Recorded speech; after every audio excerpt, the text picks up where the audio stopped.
Good evening, everyone. It's 6 p.m. Welcome to our December 6th legislative meeting of York City Council. This time, I would like to call the meeting to, actually, we're going to start with public comment for non-agenda items only. Is there any public comment for non-agenda items only?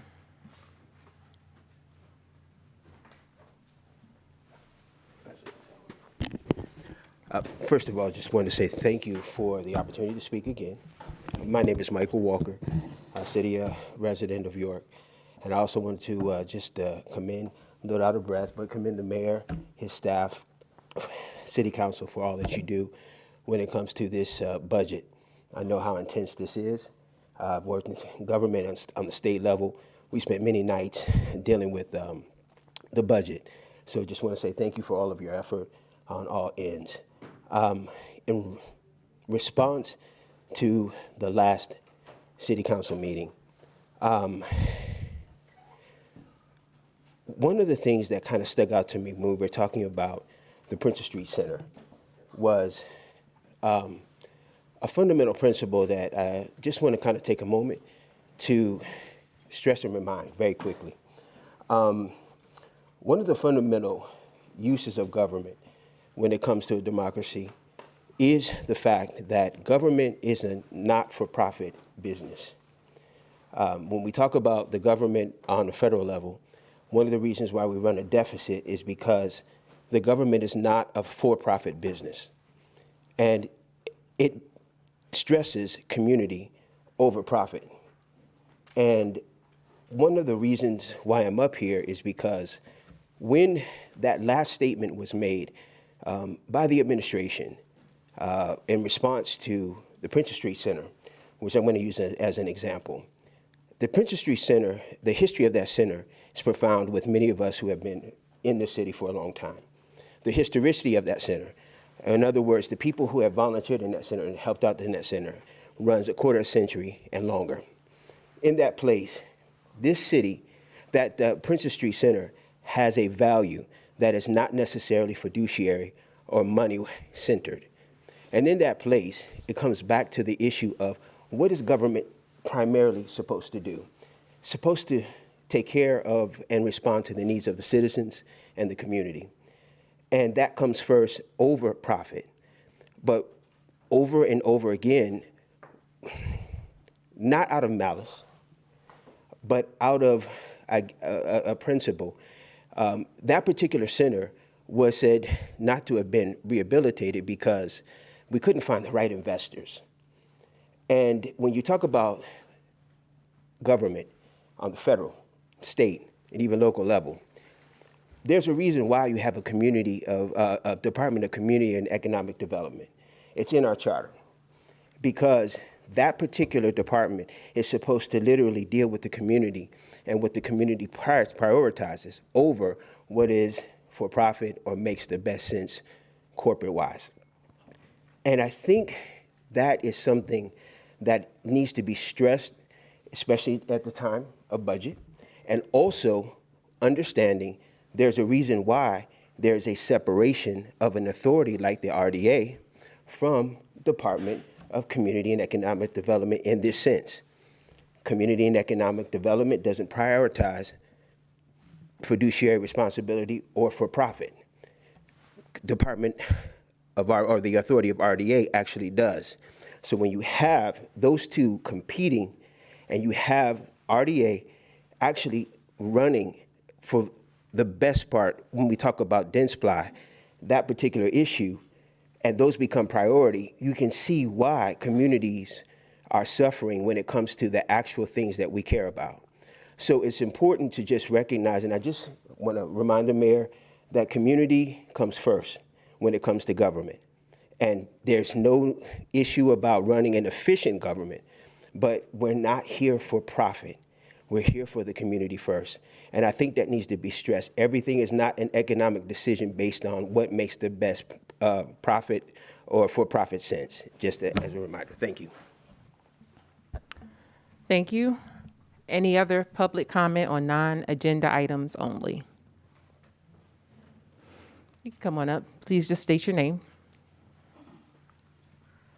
Kathy Stetler. Teresa Guerreri with American Heritage Property Management. We came here to talk about violations that we're getting on our properties. Hold on one second. Could you both give me your name again, your names? Kathy Stetler, C-A-T-H-Y, Stetler, and Teresa, T-E-R-E-S-A, Guerreri, G-U-R-R-E-R-I. Thank you. Anyway, we came to discuss violations that we're getting on rental properties here in the city. And we're getting a multitude of them. And every time we get one, then they're higher and higher than the last one. And some of the buildings that we're getting these on are multi-unit buildings that have an influx of tenants changing all the time. And most of the violations we're getting are for garbage being out too early or too late or whatever. That's not even being caused by our tenants, it's by random Joes dropping garbage in front of the properties. And we wanted to find out, I don't know how you guys do this, if there was a better way of notifying owners of the fines, like giving them 7 to 10 days to get things cleaned up or taken care of before a fine is issued. I myself and my contractors go by our properties on a regular basis, and I can tell you countless, I have a file of violations with me, that I go by the property, I call my contractor, I say, go pick this garbage up or go take these weeds down. And that day in the mail, I'll get a violation. I'm like, oh my God. I mean, we just found out about it and we're taking care of it. And now we got a fine for $300 for weeds or garbage or whatever. And another thing that Kathy owns a lot of properties that I manage. And one of the things that she recommended, and I don't know if that's something that would be allowed or a good idea, is if we could put like a decal on the door of the property, the main door, that we manage the property. Because a lot of times what they're doing is they're taping the violation to the door. We don't know the violation is there. We never get it until way after the fact. And then it's like late and penalties on top of the violation. And sometimes they'll tape it on the door that the tenant definitely won't even go through. Yeah, they go in the back door a lot of times and they'll tape it on the front door. And lo and behold, the tenant will tell us that there's a violation taped to the door. I mean, it doesn't happen very often. We do have some tenants that will tell us, but a lot of times they won't tell us. Anyway, The decal, so that they can. yeah, the decal on the door, if that's a possibility, I don't know if that would help or not, that they know where to mail the violation to or whatever instead Or of. contact Or right away. contact instead of putting it on the property. And then when you do mail them, late mail, snail mail, has taken 2 to 3 weeks to get. So again, we're getting it in the mail way after the fact of when it's actually due. And we're trying to run around and pay things that are due weeks ago because we just got them. And we date stamp everything that comes in through the mail. And we've gotten things that were dated by you guys like the 1st of the month, and we've gotten it the 27th of the month. That's how slow the mail is right now. So are violations, sorry to interrupt, are they mailed or are they hand-delivered? Okay. I think it's both. They'll tape it, like, I'll find it on some of the tenants' doors, on occasion. But like I said, number one, the chances of the tenant telling you that it's there is slim to none. And number two, like, it'll be on one door, but the tenant meanwhile comes in the back door. So they may not even see it. Yeah, 2 of the buildings that we're here about are multi-units. They're both 5-unit buildings, I believe. And most of the tenants go through the back door. They don't even go through the front door. And most of the garbage that's put out there isn't by them. It's by random people going down the street and just dropping it. And I literally go, like I said, I go by a lot of the properties and I see it and I'll either pick it up or I send one of my guys right away. We try to take care of the things as soon as we see them. We don't want to be slumlords. We want the city to be nice. I literally walk up and down the street of the 500 block of West Market Street. I have a bunch of properties there, and I literally pick up all the trash on the block because I don't want people thinking that's okay, because it's not. I actually routinely go down and pick up garbage in front of various properties that I own, and in particular in the parking lots. I will go through and pick it up. And we did have one question, and I don't know how this happens. Like, are people that own properties, are they mandated as well, the same as rental properties? Like, when you see things, violations at their properties, do they get these fines and things also? This is actually public comment. council administration, at the end of our council meeting, there'll be administration comment, and then you can get questions answered from the administration. Okay. All right. If you would like to stay until the end of our meeting. The other thing is too, you know, with the violations repeatedly going up, when you've got somebody in a single Dwelling. unit, and they move out, that next person moves in, they already, if it's up to a $300 fine, that next person's already up to a $300 fine, which is not really fair. And, you know, we're putting out, like I said, we are trying really hard. I mean, if we drive by and we see something, we pick it up, you know, we really try hard. You know, we're trying to put cameras at some of our units, not, you know, to help the city, to help try to figure out who's putting the garbage there, but also to help the police. But, you know, that takes time, takes money, you know, but meanwhile, we're putting money out, you know, to the fines. And we're putting a lot of money into our units. The people do not leave them in very good condition. We've had several units that we've put $9,000 in this past year. So we're trying, but then we're getting hammered down, you know, by the fines. Anything else? I think that's basically the I mean, gist. my thought with the sticker was that, you know, it could have an email address or a telephone number to contact, you know, as far as garbage. Okay, you've got 24 hours, you've got till today at 5 p.m., whatever. She could contact me, whoever.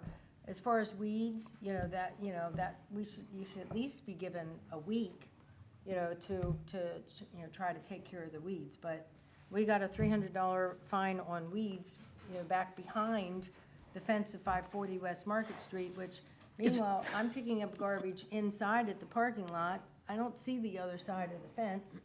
And the person who cut the weeds said that they really were not bad compared to other people in the alleyway. He said the neighbors had higher weeds than we did. We got a fine.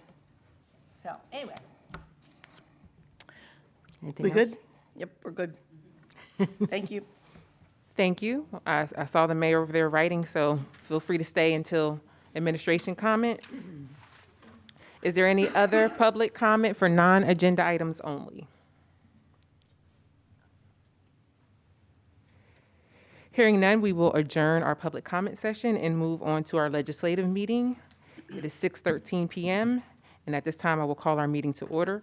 Madam Clerk, can you please call the roll? Dennis, Here. Buckingham, Here. Rivera. Here. Washington. Here.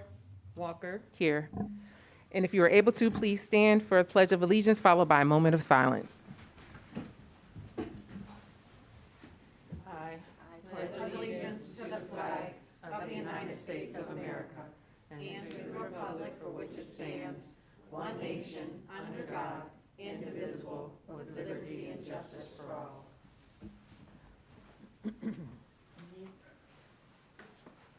Thank you. You may be seated. At this time, we will take action on previous meeting minutes from November 15th, 2022 and November 30th, 2022. Council, are there any changes that need to be made to those meeting minutes? No. Hearing none, all in favor of approving, please say aye. Aye. Any opposed? Those meeting minutes are approved.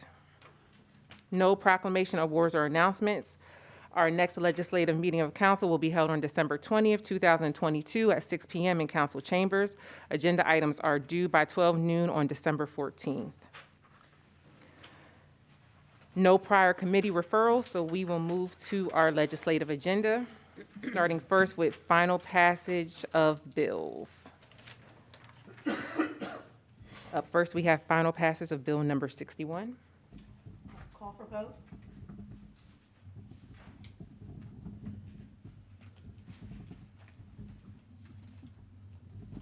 Is there a motion? So moved. Is there a second? Second. Any questions or comments from council?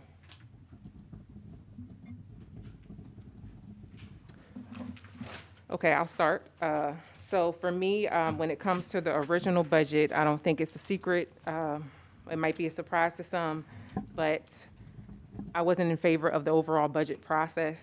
I do believe the hearing should have occurred before the budget was presented to us. If I need more time to look at the original and the line items that were amended, which we did talk earlier during our elected officials meeting, which was over 1,000 line items, and I know a good amount of those are connected to salaries and the cost associated with that. Any other questions or comments from council? Any questions or comments from the public?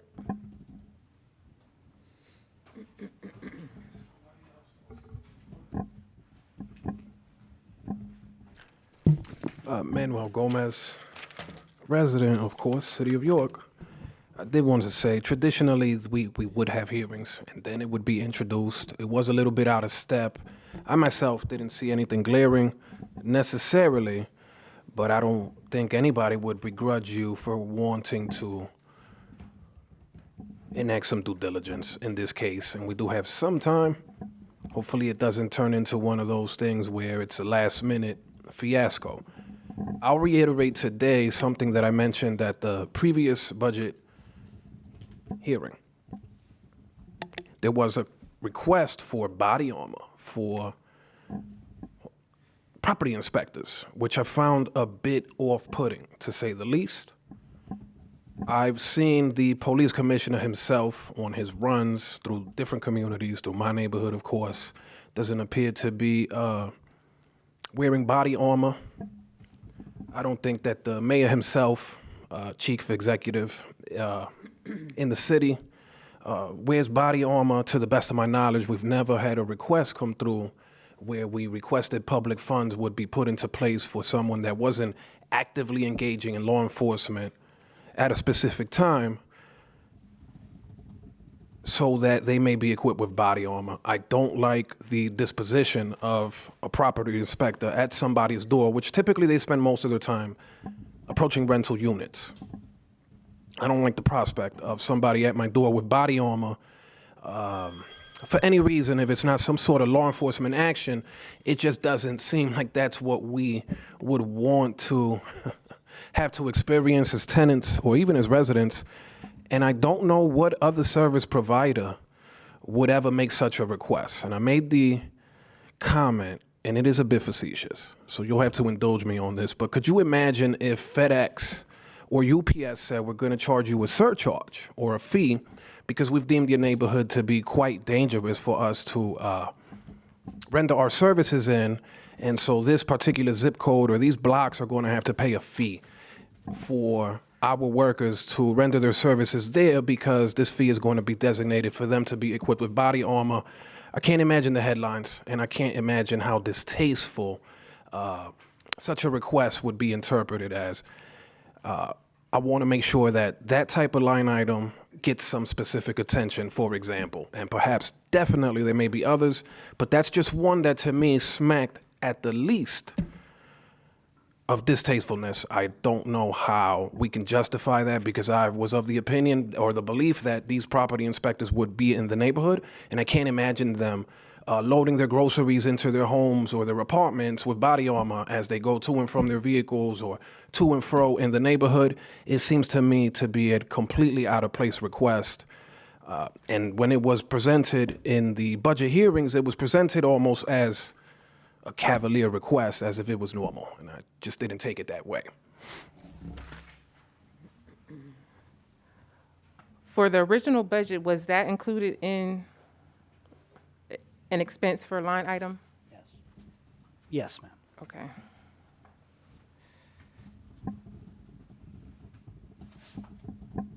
Madam President, if there are no other public comments, I have, Is there any, Briefs. is there any other comment from the public?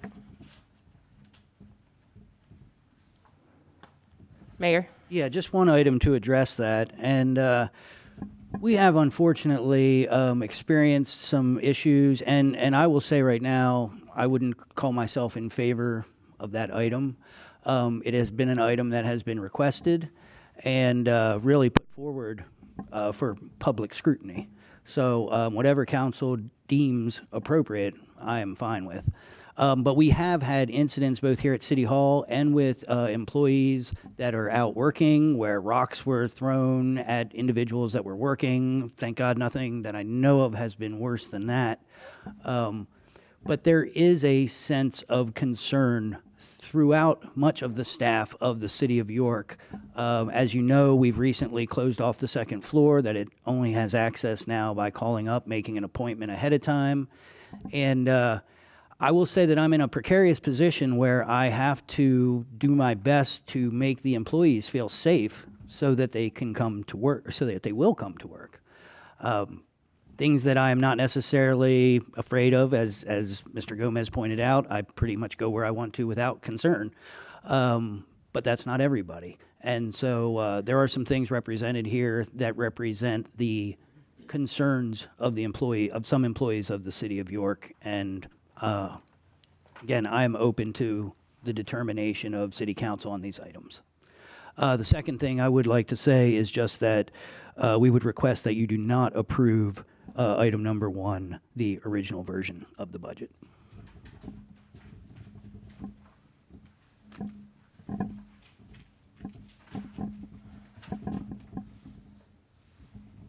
Any other questions or comments? Is there a particular reason why for the original, other than the 1,000 plus amendments? No, that's it. Okay. The second item on your agenda reflects an amended budget that is reasonable for 2023.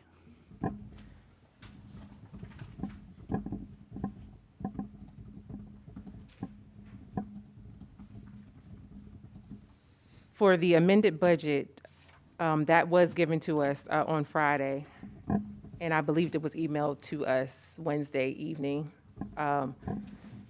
There's still a lot of line items. I was going off the original working document that was sent to us on the 15th or given to us on the 15th. So I stand with, I do need a bit more time to review the amended budget. If there's no other questions or comments, Madam Clerk, can you please call the roll? So we're voting on the original budget. Yes. If you vote yes on this, that means you're approving the original budget, and the agenda item number 2 will not be considered. Dennis? Yes. Buckingham? No.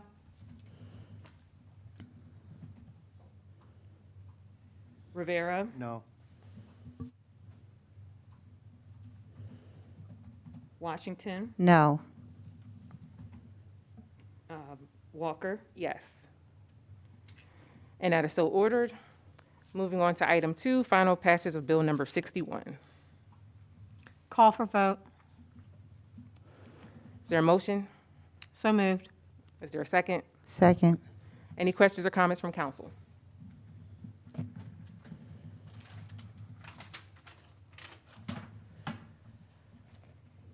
Okay, let's see. Where am I going to start? Okay. So the first question, looking at the amended budget.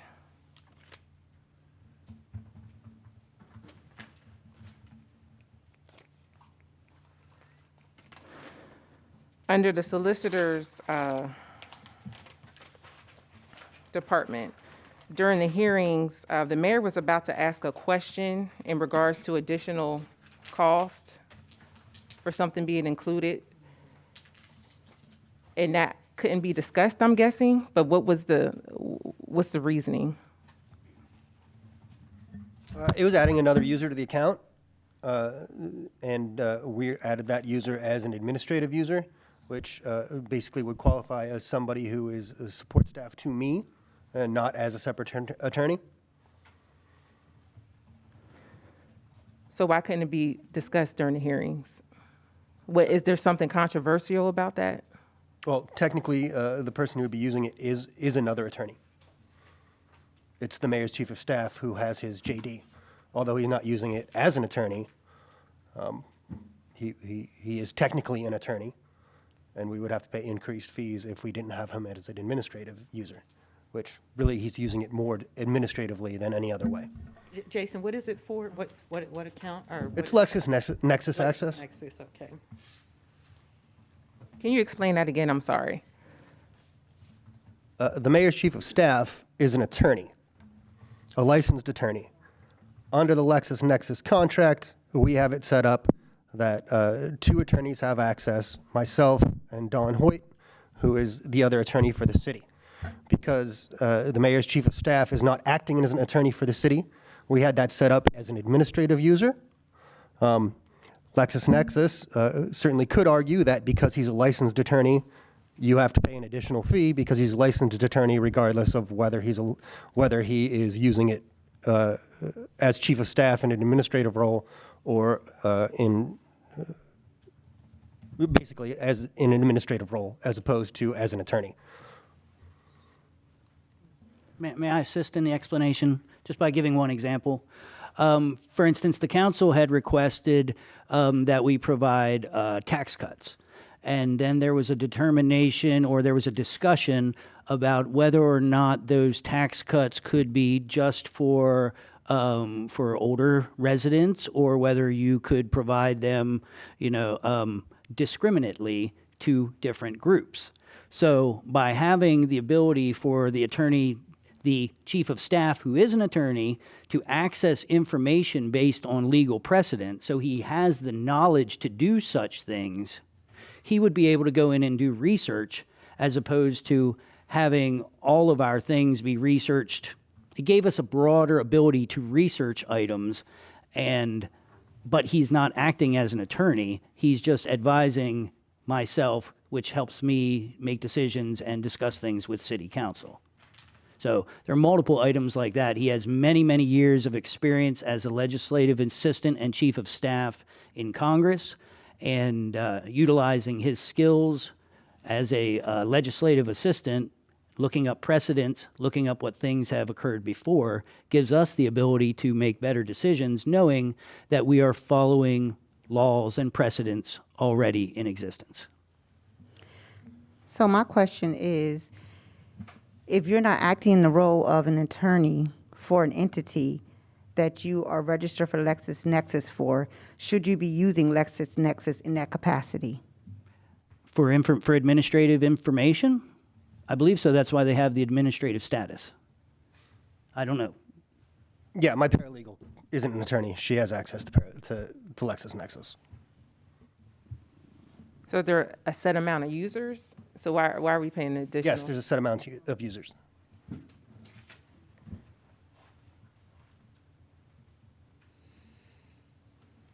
I'm not in favor of that.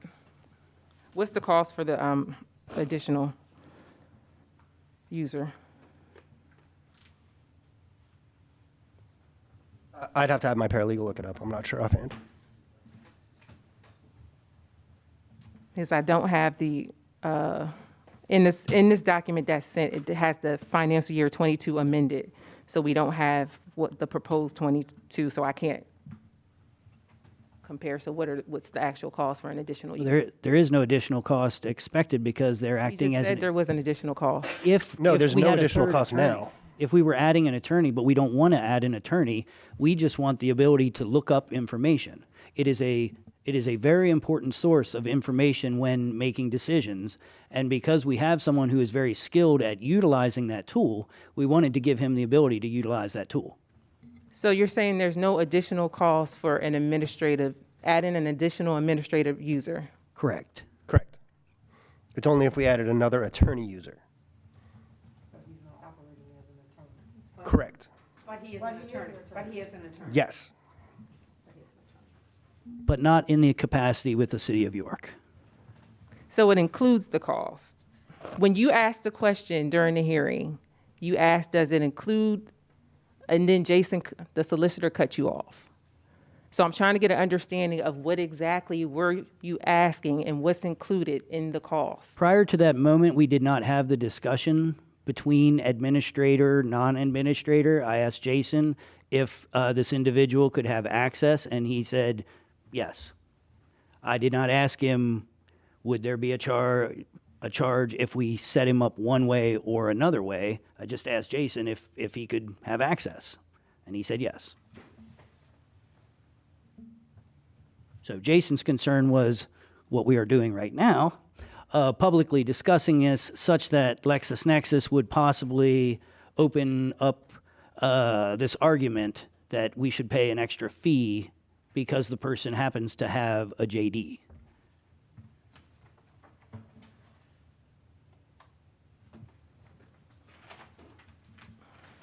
Okay, thank you. So there's no additional cost Correct. because he's an attorney. Okay. Any other questions or comments from council? I'm starting to go through these pages for amendment notes.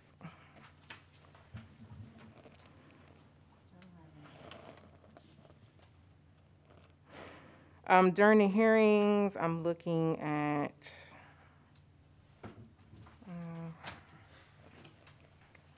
the treasurer's office. We did receive a letter from the treasurer's office. Did you want to follow up with anything? Not unless you have any questions that you'd like to.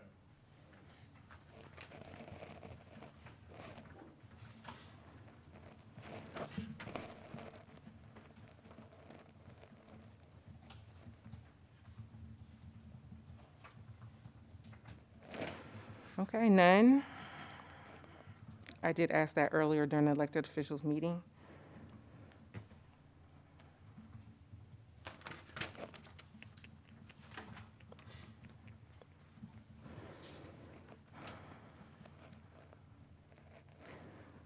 For the Human Relations Commission, can you talk a bit about the executive director salary? During the hearings, you were mentioning that it looked like you were combining some work with investigators. Yep, coming into the 22 budget, actually starting in the end of 21, but coming in the 22 budget, it was requested that we use ARPA funds to take a part-time investigator position and make it full-time. So the 22 budget includes essentially, I don't even think it's a 50-50 split. It was because our part-time employees work less than 30 hours a week, so it's not 20, so we did include additional funds using ARPA to pay to make that position full-time. We also added funding specifically for housing and eviction counselors, a full-time and a part-time. So we currently have a full-time housing eviction counselor on staff, but we do not have an investigator or the part-time housing eviction counselor. So what we essentially were rolling over into 23 is that the money that was aside, general fund and ARPA associated with the investigator position and the ARPA funds associated with the housing eviction counselor to be used towards one executive director position for 23, which we've been attempting to fill in 22 and just haven't been successful yet. So we're rolling, my understanding is that the Human Relations Commission, that's the direction they still are interested in going, so that the executive director would act as the investigator and would also be able to assist with the housing eviction counseling program. So there's no additional requests. It's just we're kind of putting pieces together in order to get a position that can assist the commissioners in overseeing the office and meeting the goals of the commission.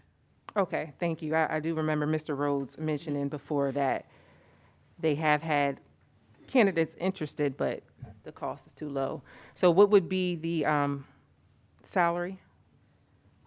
Let me check on that. What page is that on?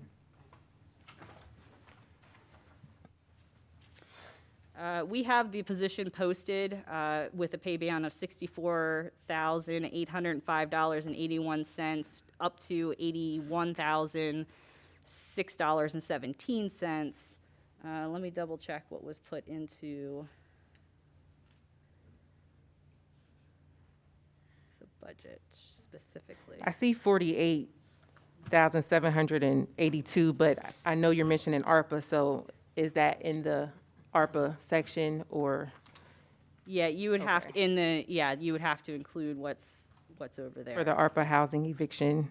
Well, no. Yeah, I believe, because Commissioner Seaton initiated this process, and I believe, I know I have it in an email what they were looking to offer an executive director, because she did take the steps to meet with the mayor and then also bring it up to council as a request that we would be able to use these funds to meet the needs for this new position. So let me see what we were looking at. Here we go.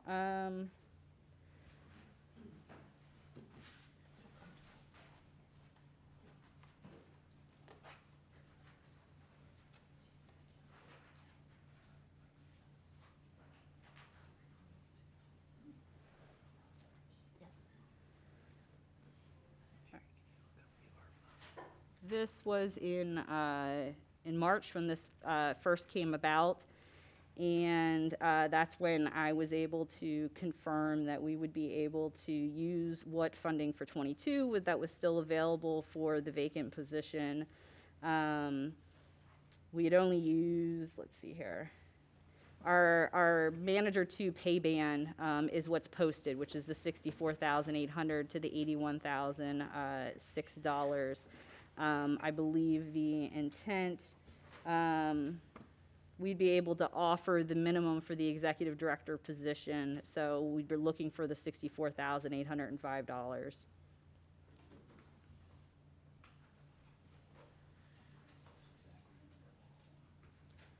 I understand. So the 64, Yes. is that going to be competitive?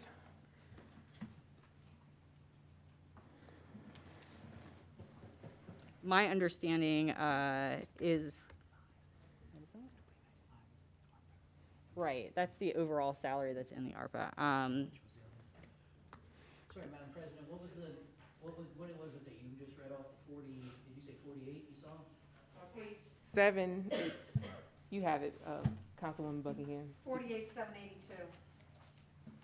There's 29,500 of ARPA dedicated to that position, which would be 60, 77, $78,200 is available in the budget currently.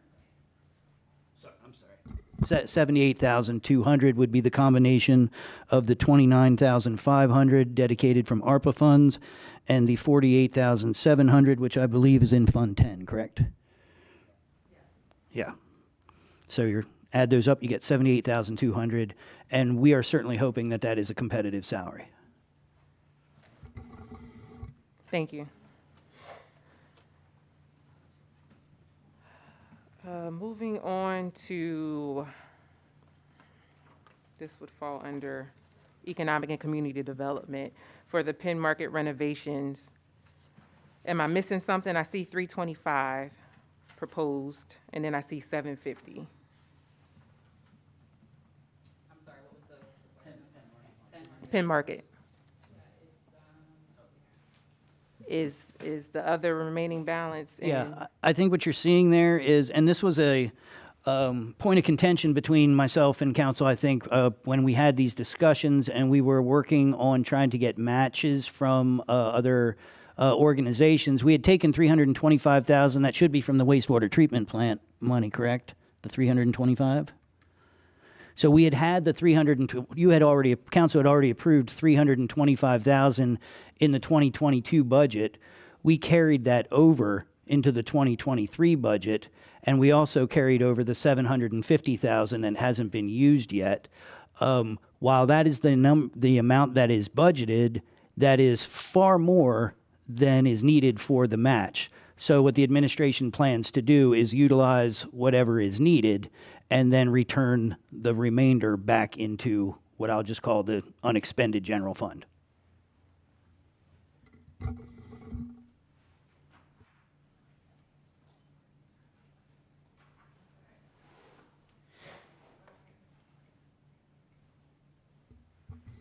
If council would choose to reduce the $750,000 by that $325,000 number, the administration would be fine with that, and it would free up another $325,000 of ARPA money for other expenditures. Or we can just not spend it and have it for 2024.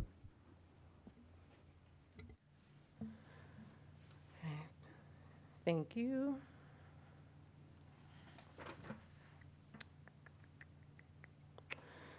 Since we're in economic and community development, council, any discussion on protective gear? I do remember Chief mentioning that jumped from 3K to 25K. And that was through discussion with the police department.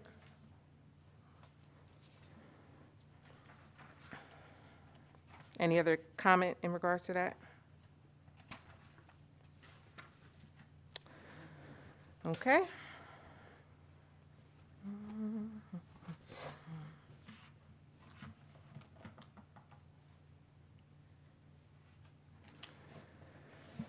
I think moving on to Public Works. In regards to Letitia's department,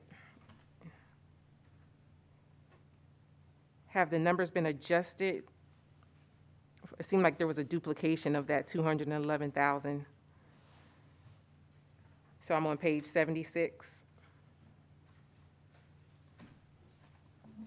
And it wasn't taken out of this budget? Was it adjusted?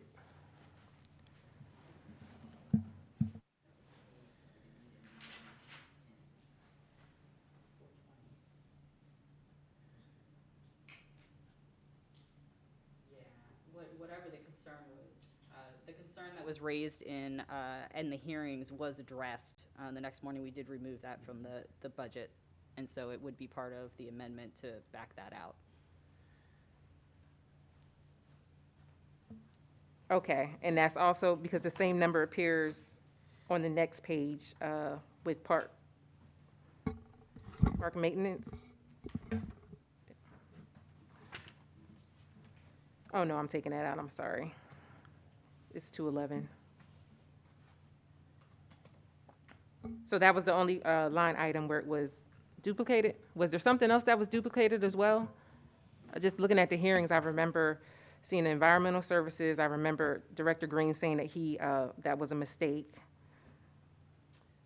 My notes for Public Works was the $211,715. That was in Department 420, which is Public Works, Cost Center 00332, that we needed to remove that. That was not needed anymore.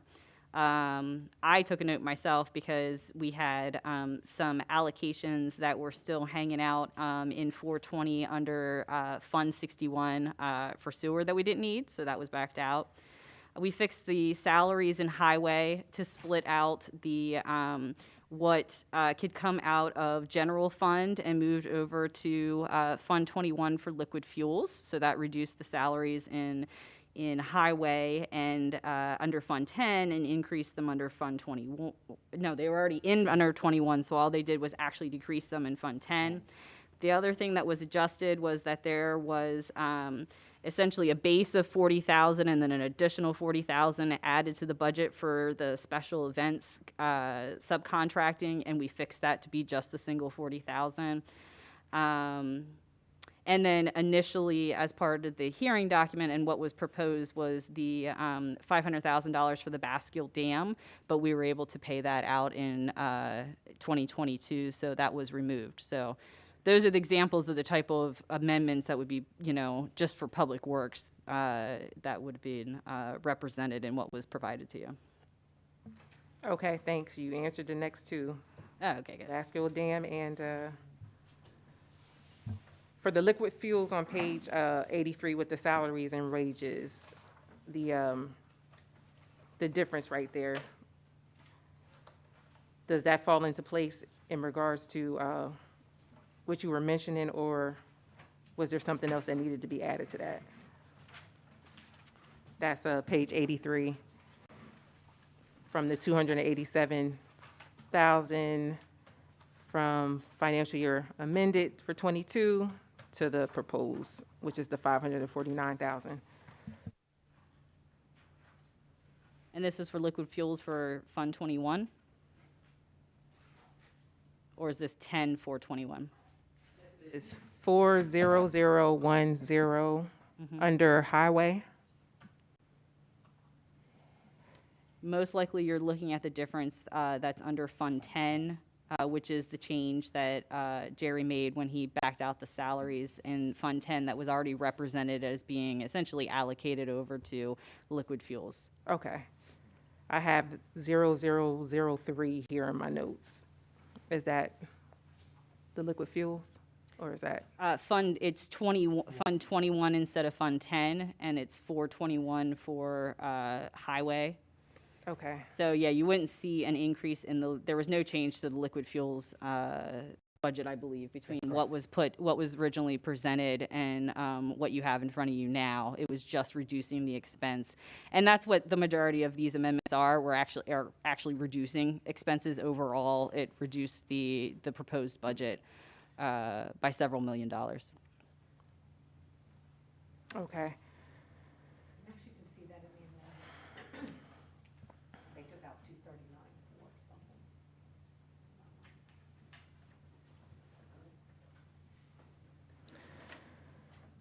Okay, moving on to, this looks like other capital equipment. Looks like that increase was for a truck, bucket truck, under Public Works, from 5,000 to 15,000. 46170.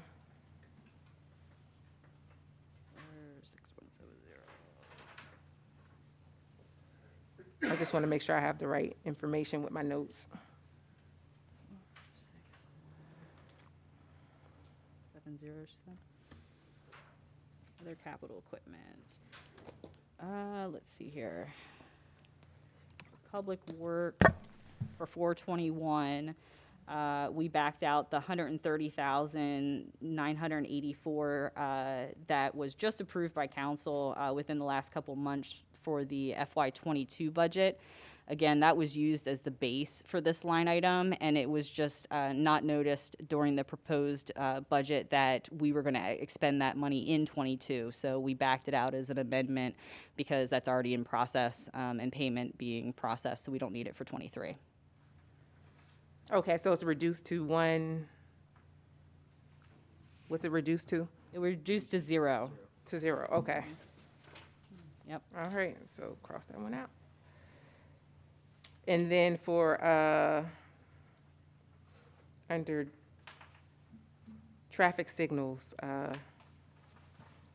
looks like it's increased by 50,000 for street or electric street. What's that for? Increase in the cost. That's the increase in the cost of the electric for the streetlights. Okay, Yeah, utility inflation. okay. Thank you. I think I'm winding down.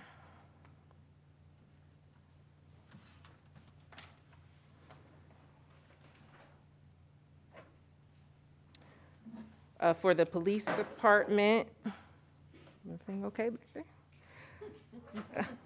Police department. This includes, the ARPA total for the additional 4 officers is not in this actual cost center, is it? It would be in Fund 29 Okay. instead of Fund 10. So that should be a little further along in the document.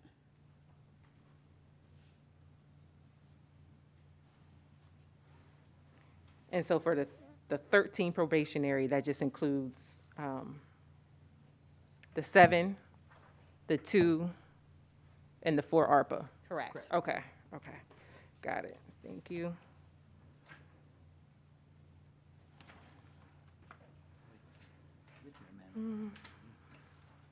The 13 officers only includes the original 4, but the amendment includes an additional 4 that we'd hire next go-round.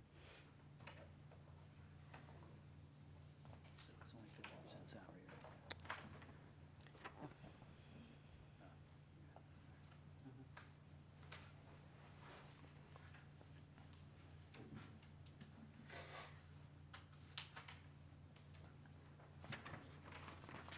Okay, I think that's all. That's all I have.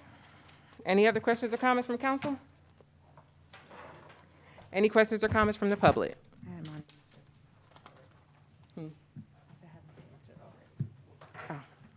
Michael Walker, two questions or two issues.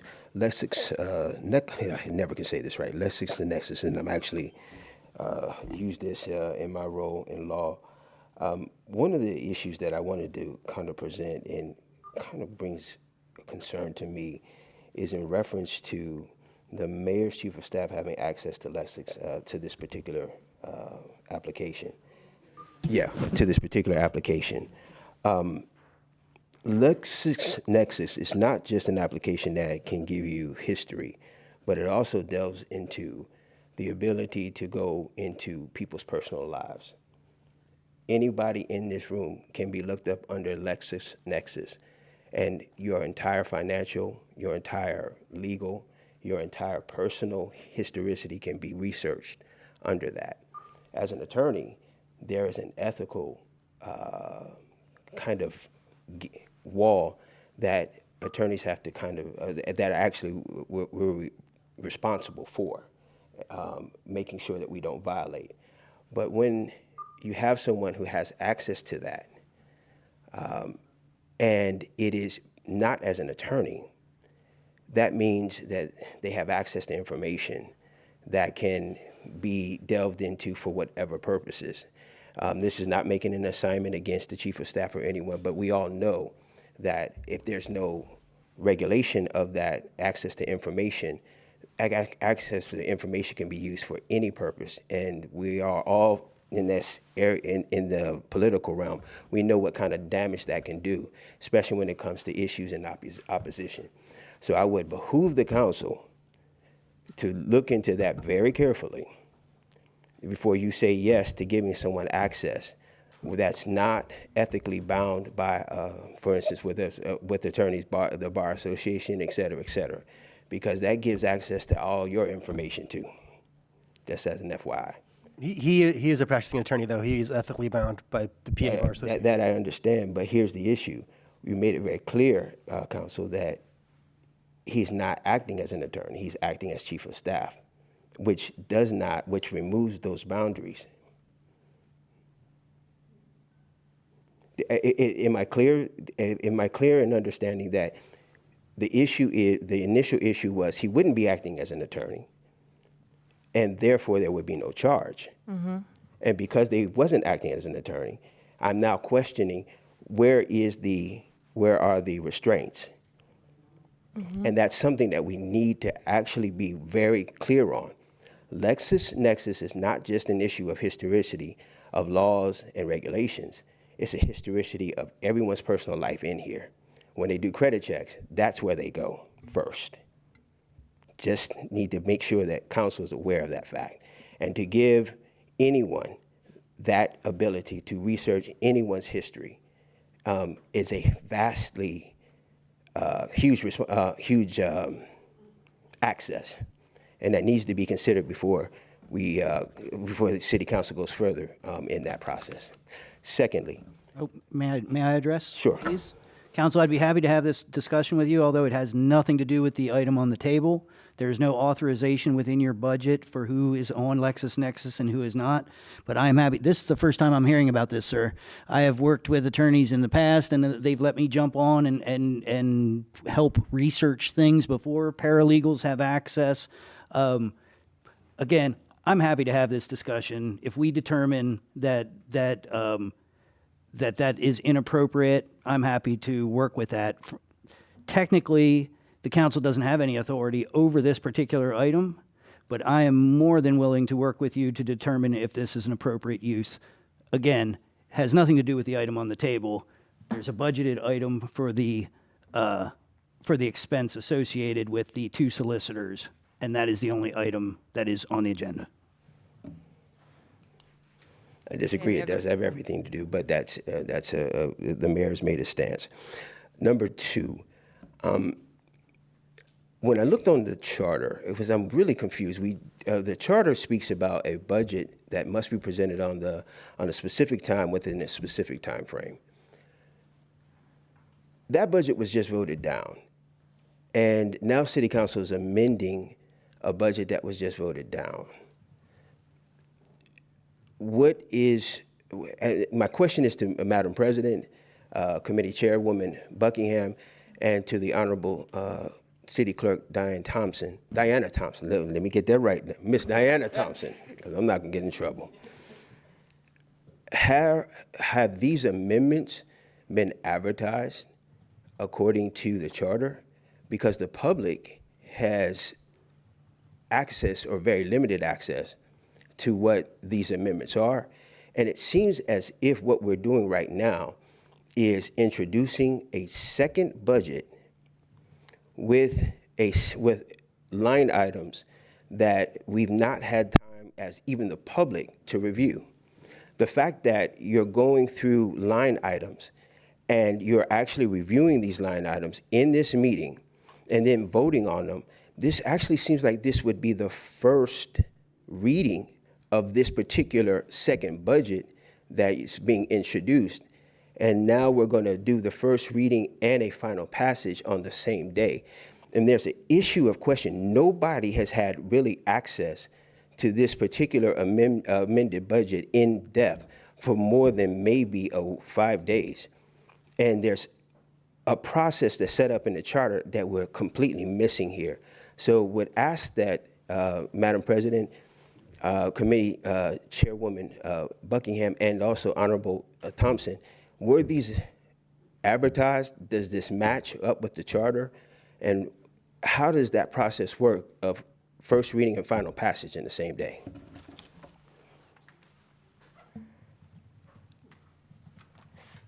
Well, I'll go back to my statement previously. The process has been confusing for me, and I did have my questions ready just in case we needed to discuss this. But as I said, with the time frame for the amendments, it was emailed to us last Wednesday. I would have preferred for it to have at least been discussed during our committee meeting. And that was about 5:30 p.m. when it was emailed to us. The hard copy was dropped off to us by our clerk on Friday for review. So I don't know if the solicitor, does it need to be advertised? Do the amendments that were made need to be advertised? I mean, council can make any amendments they want from the floor before final passage of the budget. Essentially, council would be voting on the package of amendments to the original budget. And then would be passing that original budget with the amendments, which is as item number 2 is presented. But if item 2 is being presented as a separate budget, then that's an introduction and it would have to sit and be voted on the 20th. But you didn't answer Council President's question.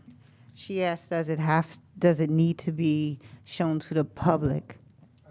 Advertised to the The public? amendments don't need to be, council can amend anything they want right before passage and go line by line and make amendments.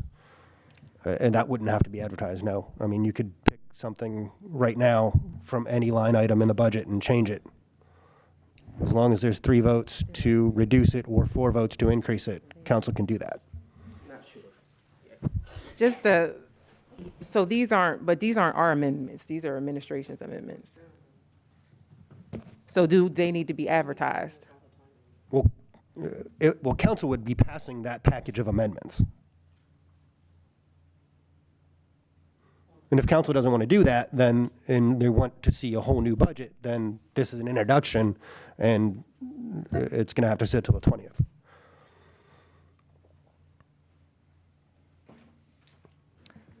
Any other questions or comments from the public?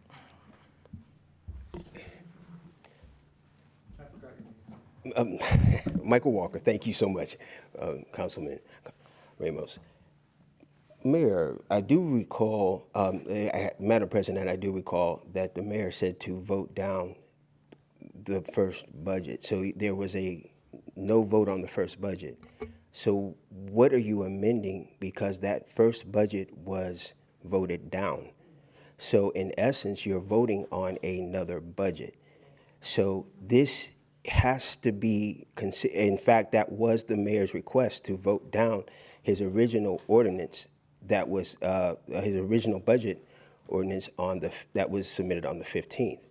So we are now dealing with a second budget that was submitted Wednesday, Friday, and public has not had the access to that particular budget for the time being. You're asking questions. It doesn't sound like you, City Council, has had that access. So we're voting on a second budget. We're not even. We can't amend we can't amend an item that has been voted down. That doesn't connect. So just trying to make sense of that. Yeah, and Mr. Walker, I do not disagree. I would not have set up the agenda this way at all. The agenda would have been that you have the budget, you introduce the budget, and then you bring forward the amendments, and the amendments are voted up or down, and then the budget is voted up or down. But I was adapting, again, I don't disagree with you. I was adapting to the budget that was put before us, and it appeared as though the expectation was that the second item would have been where you were considering the amendments, and the first item you weren't considering the amendments. So I don't disagree that I said what I said, and I was adapting to the design of this agenda. Public comment?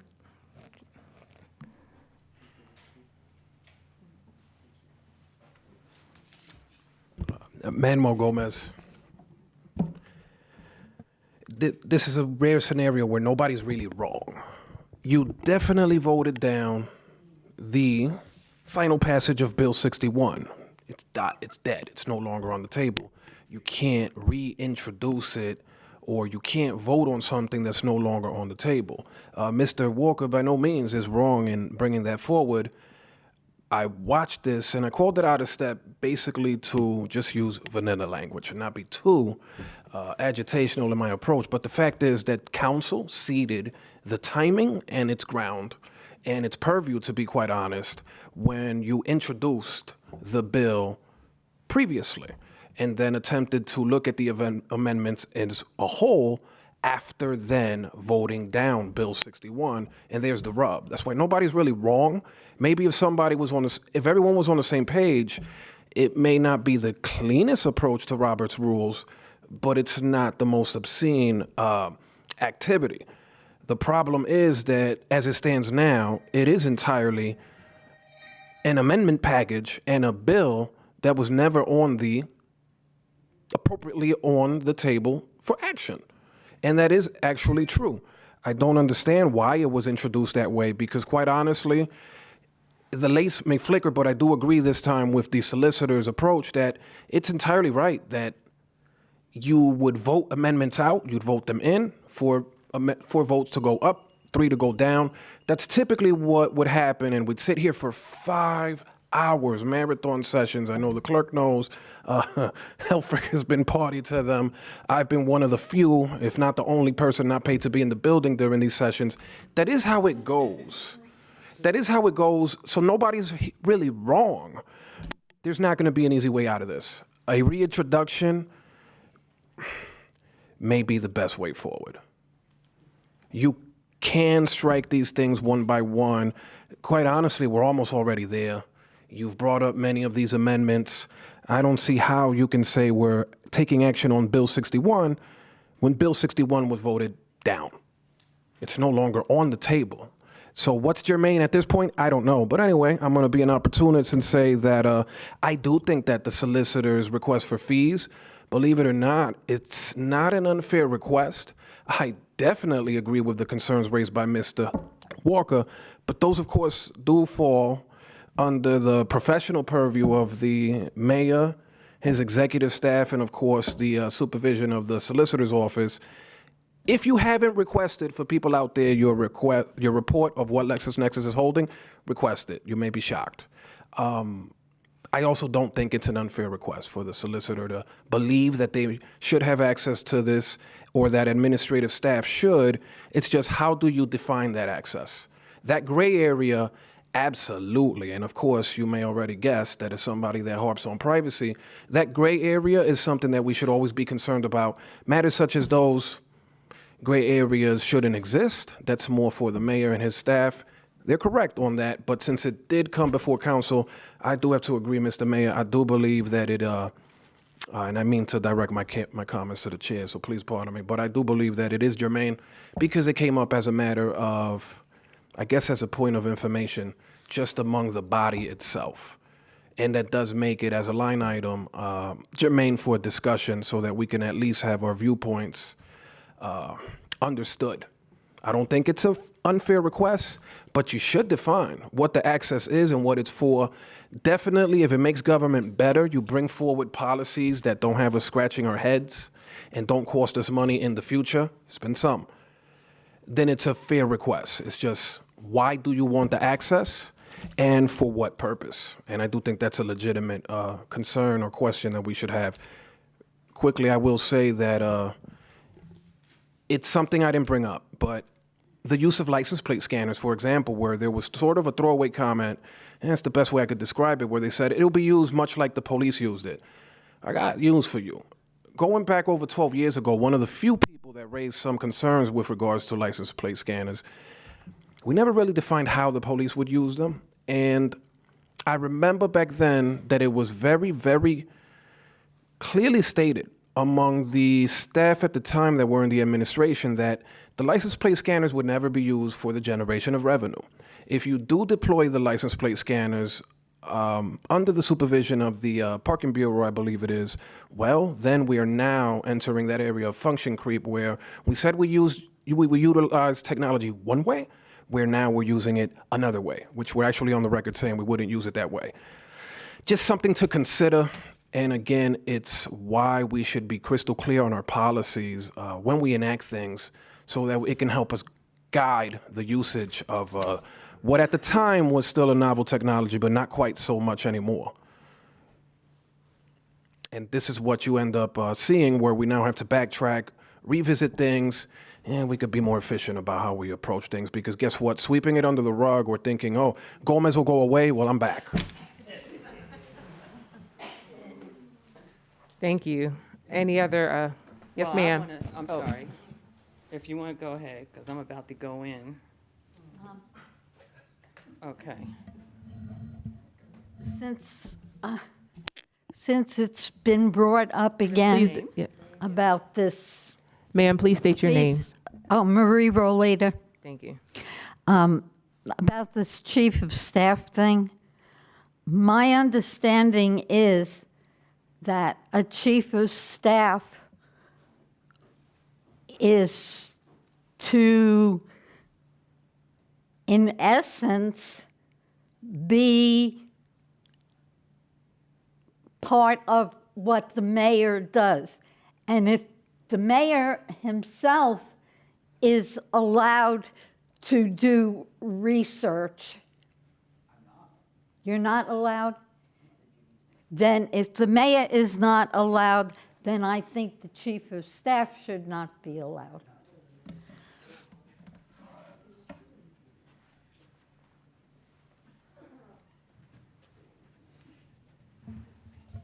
Thank you.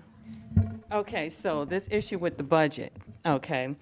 It is true that this is the first time that I've seen, except for last year, when council accommodated the request to hold the budget hearings later in the month and then held a special meeting. So this year, the budget hearings came after the budget was presented to council. I've never seen that in all of my years here. It's always been the budget hearings are first and then the budget goes to council. Because then what you end up with is a budget that has 1,000 different line item amendments that need to be taken care of. 100% When it's agree. presented to council on November 15th, then if council wants to make amendments from the floor, that's what they have done in the past. And we're only talking about a couple of line items, not 1,000 line items. So that means that what was presented to council on the 15th was not your best work. It was an afterthought. And now that all of the things that need to be amended, here it is at the 11th hour now being presented to them. That's never how it was done before. And to make 1,000 amendments from the floor is ridiculous. and to have those 1,000 amendments come to them before six days before the budget is ridiculous on top of that. So the reason that the two of them were on there is because honestly, I didn't know which one they were going to go with, all right? And they make complete sense, just like what Michael said about my question was always, I think that this is a whole entire budget that needs to be advertised. That's what I thought the moment that there was going to be large amendments to the budget. That was always a question, but I wasn't sure. So I put two of them on there. That might not have been correct, but because the process was so jacked up from the beginning, that's how come we're in this situation right now. So I don't know if council wants to, like, if we do, because the law says that council introduce, that the things presented to council just have to be in written format. So this is in written format. You know, we can, I don't know, I'll ask Jason if the council wants to consider introducing it as a new budget, and then I re-advertise it or I can re-advertise Bill 61. Well, actually, we can't because that was voted down now. Yep, so that's how come I just wish that you would have just done these hearings before you presented the budget. As you were well aware, Madam Clerk, we did our best under our circumstances to try and accommodate. We requested a later date so that we could do them in the traditional order. The council turned down that date, and then we ended up with what we can't blame did. this on council. You can't put that on Again. them. You can't put, because I mean. Not it's putting just it like- on, are we Yeah, passing because a budget or last having a blame game here? Well, What is well, this? you just started blamed blaming. on us that you didn't understand why it was done like this. No, You I- just did that. You said I was just going with what was being on the budget. Correct. On Agenda. the agenda, and I'm explaining to you why it's like that on the agenda, because it came to them all jacked up in the first place. I understand. So, you know, it's like, don't sit up there and try to put it on them, because that's exactly what it sounds like you're trying to do, is put it on them. It's not their fine, Madam fault Clerk. that you didn't get the budget done in time, that now we have an amended budget with all of these different line items. I know that you guys are busy. I know that Kim is busy. She's got a lot on her. I understand that. Some of the reasons that you came up with this year is different from the reasons last year to why it was late.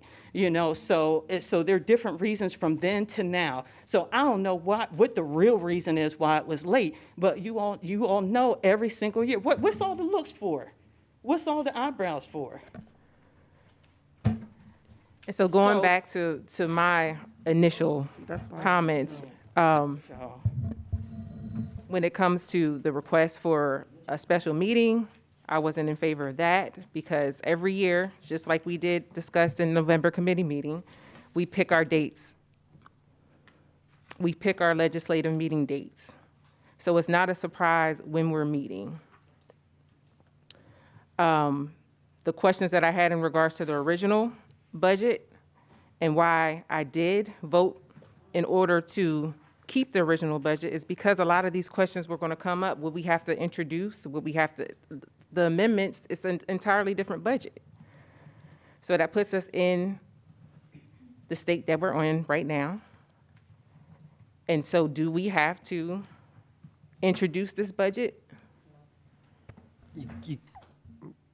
Actually, I don't think you can introduce this budget, because once the mayor introduces his budget in November, that's the budget council is working with.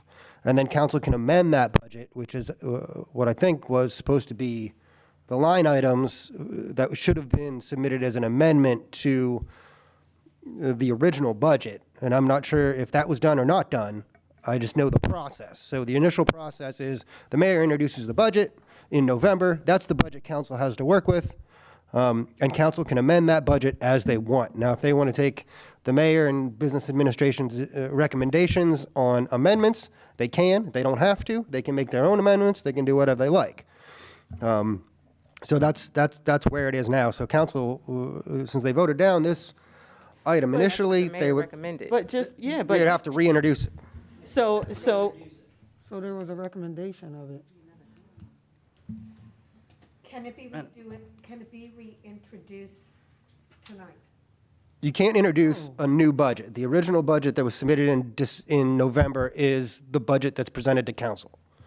Council can do anything they want with that budget. They can take the mayor's and administration's 1,000 amendments and adopt them as a block of amendments, as they did last year. That's how that budget was passed. It was the same process. I mean, they were passed as a package, and then that budget was passed. Well, then I There just was an say that amendment. you go I back made to. the amendment last year. But amendment- you didn't come up with all the 1,000 line items. No. Business administration gave It it was to one you. amendment. It was one amendment. So then I just say that, but I mean, the amendments were made. I advertised the original budget, okay? So the question is, do these amendments need to be re-advertised? Because if they don't need to be re-advertised, because do these amendments mean that this is a whole new budget? And if not, if they don't need re-advertised, then all they have to do is go back to Bill 61, start over again on that, and then make the amendments based on that. Then you wouldn't have to like do a reintroduction and stuff. We just go back to Bill 61, which is Correct. item number 1, and you can approve it with the amendments that were submitted. That would work. And we can do that tonight. Yes. Okay. Yes.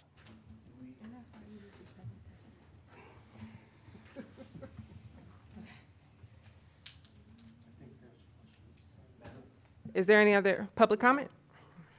Madam President, now, that would be a motion to reconsider, is that correct, counsel? Yes, essentially it would have to be a motion to reconsider. Okay. Now, just also to advise on the charter page 37, this particular process of adding amendments to the original ordinance is only, if you look at the actual charter, I think it's B or C, is only allowed or considered when there is any municipal election that year. Were there any municipal? No, I'm asking. No, you're looking at it as though it's the year we adopted the charter, and that's No. Robert's No. That's not what I'm looking at. I'm very clear on this. That year they did say that there was a process that was different, but if you look at the clause under, I think it's C or D. I don't have. Actually, I can pull it up. C or D. It does speak about this particular amendment process to the original ordinance being accepted or being allowed, and only allowed if there's, thank you. It says in C, or actually letter D, in the month of January following any municipal election, the mayor may submit and council may pass amendments to the budget ordinance adopted during the preceding month. So, in looking at that particular ordinance, that the amendment process or the omnibus amendment process that you're doing right now is allowed if there was any municipal election this year. There wasn't. So the second issue is you're introducing a second budget or another budget. And again, if you do it tonight, the whole issue of the public being able to review this, to make sense of this, is completely obliterated. And I would just ask council to consider the public with this process. That's it. Thank you. Madam President, if I may, I believe that the gentleman is referencing the amendment process for the incoming new council. So council has the ability to offer amendments to a budget that has already been passed, and that was established so that new elected officials would not be held to the budget of an administration that is no longer there or a council that is no longer there. We haven't followed that process. We haven't passed a budget yet. To try and get through this, I would make a recommendation that there be a motion to reconsider. That brings the item back to the table. Leave it at that right now. We will make sure that the information on all the amendments gets out there, and then I would request that the council and the public review the amendments and that the council vote on the 20th.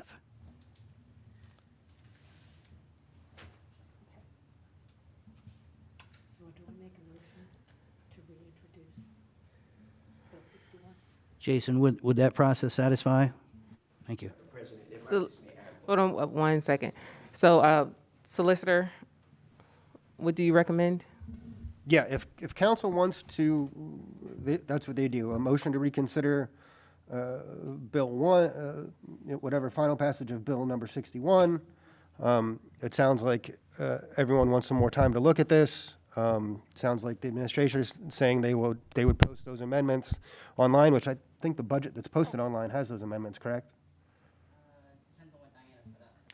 I put the original budget up, and then the amendments were posted on Friday when I Okay, submitted the. so it's already all online, it's already all available to the public, and then council would just basically hold that item until the 20th, if they want to wait till the 20th to vote on it, and then on the 20th, if council wants to, they can redebate the item, they can look to adopt all the amendments in one amendment package, as we did last year, and then we could go forward in that path. Madam Clerk, it was just told to me that the amendment document is online. Okay, so it's all online.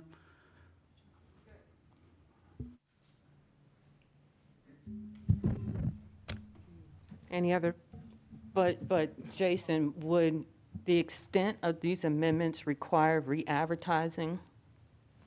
No, it's the budget. Council could always change, council could cut the budget in half and pass it that same day. It's not that sort of bill.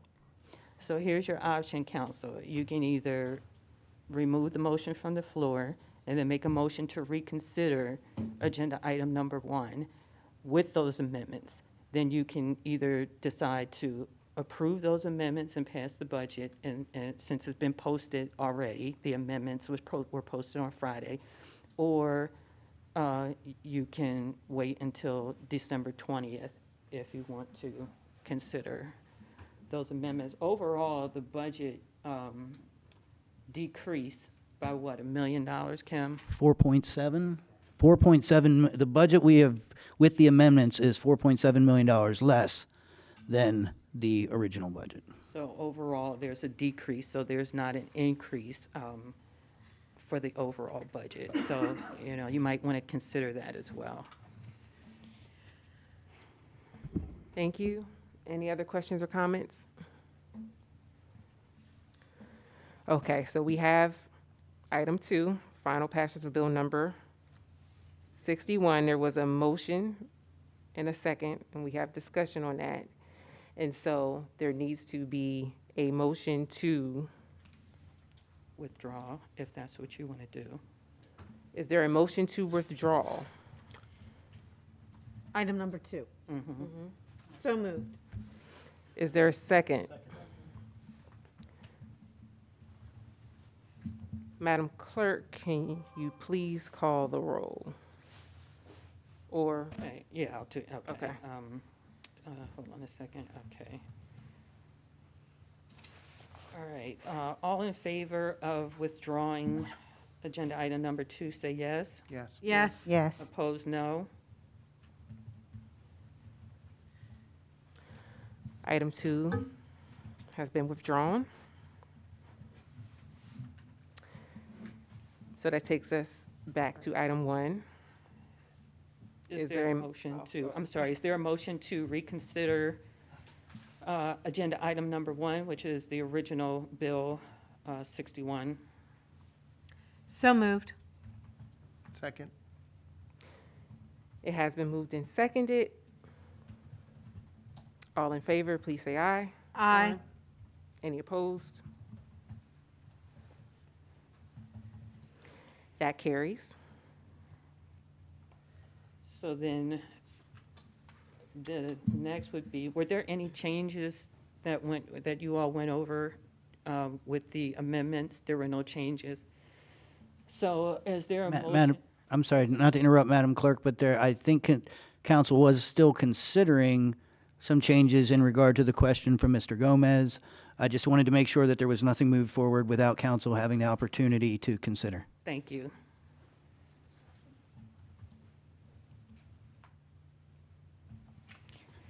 Okay, council, so is there a motion to accept the amendments submitted by the administration? Are there any corrections to the amendments presented by the administration? Do we need to pass Bill 61 first?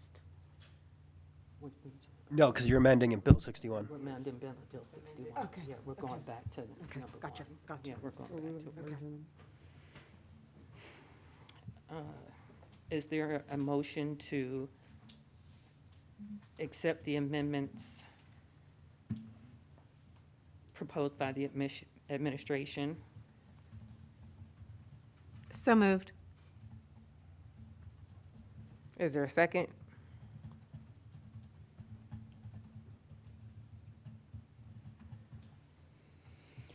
Is there a second? Second. It has been moved and seconded. Madam Clerk, can you call the roll for this one? And this is to accept the budget as amended. A yes means you approve the amendments, a no means you do not approve the amendments. Yeah, well, first we have to vote on the amendments. And then the budget will be after the amendments. I think that's Yeah. kind of what she was Yeah. saying. Isn't it? Yeah. That's pretty much. That's what I said. I know, Yep. yeah, I understood what you were saying. So we're just accepting, this would just be accepting the amendments, and then we'll move forward to approve the budget as amended. All right, so, because there are some line items in here, right, Kim, that are increased, just to let you know, we'll need at least 4 votes for this the amendments to be accepted, okay? Remember that. 4 votes. Okay, what you want to say, Manuel? Come on up. We moved and seconded. We moved that second. Questions, comments? Right, because we didn't get to a public comment, but that was going to be my thing there, not to be repetitive. But if we're going to have increases, much like some of the ones that I've called out, there's ones that I support. Director Watson had some one-time ones that I believe were called out by the mayor. But because we have some crucial and somewhat novel initiatives in place, yes, market the initiatives we're taking into effect, that are taking effect with regards to economic development. If it's a one-time thing, go for it. The body armor, take it out. You may not. But when you have those increases, I know it's a lot. I've never seen it where you do it whole cloth and we don't. I can't even believe I'm saying it, but that's the type of thing that you're going to go at separately. I'm not saying that it has to be re-advertised. Would it be optimal and best, and is it traditionally done that way? You better believe it. I've never seen it go this way. We're not going to belabor that point. But at least when it comes to those increases, you're going to have to, at least in my estimation, the best thing would be to at least take the increases and do them as in their one way, because I don't know how you're going to do this whole cloth. Not saying necessarily it's a violation. I've never seen it this way, is all that I'm going to say. Is that clear, what I mean by you're going to take increases and you're also going to take ones that are not increases, and to meet the threshold, you're going to make sure that you have 4 votes. I get that, but it's just not anything, right? It's not necessarily that it's a violation of how we do things. I've never seen it that way. You're definitely treading or on a slippery slope there, if I may use that term. Please don't take it the wrong way. Madam President, may I make one comment on the increases, please? Yes. These are clerical increases. There is no change in policy. There is no change in any kind of programming, a major expenditure. Some of these changes are $1. We added 4 police officers, which completely changed 460 lines within the budget because every allocation had to be changed within the budget. And in this rare occasion, while none of us have liked the process, while I haven't been happy with the process, I would suggest that this one is unique. And there is nothing, I can tell you, and you don't have to take my word for anything, but there is nothing in here that changes the function of the budget that you introduced. Everything other than adding the 4 police. Everything else was errors of something being administrative error. And as the solicitor will tell you, generally, like in contracts and things like that, generally an administrative thing that doesn't change the function of a contract or anything like that is not considered a major change, which is one of the reasons why doesn't need to be advertised again because it's not a major change. But all I can ask you in this case is, or all I can give you is my word, and that nothing has changed in the budget other than business administration and the budget team correcting things that occurred due to Error. internal process error. If I may, Madam Chair, I don't dispute any of that. I think I said earlier, I don't have any glaring concerns other than some of the few that I just thought were worth mentioning. I'm big on, just to put it simply, muscle memory. Council, look at where you've gotten yourselves. Please forgive me for even saying that, but look at where council finds itself for ceding some of its purview here and there. And look at the tenuous nature of these proceedings today because you thought you were doing a good thing by saying, okay, we'll pull back, we'll cede our dates that were duly established. I didn't want to take it there. Duly established and understood, well forecasted. And if you're like me and you've been around, you always consider that the second half of the year, I always consider it budget. I consider everything we do here because it's all impactful on the budget, but you always consider that that's where you're going. And everything's been duly advertised and accepted in terms of dates. So I get that.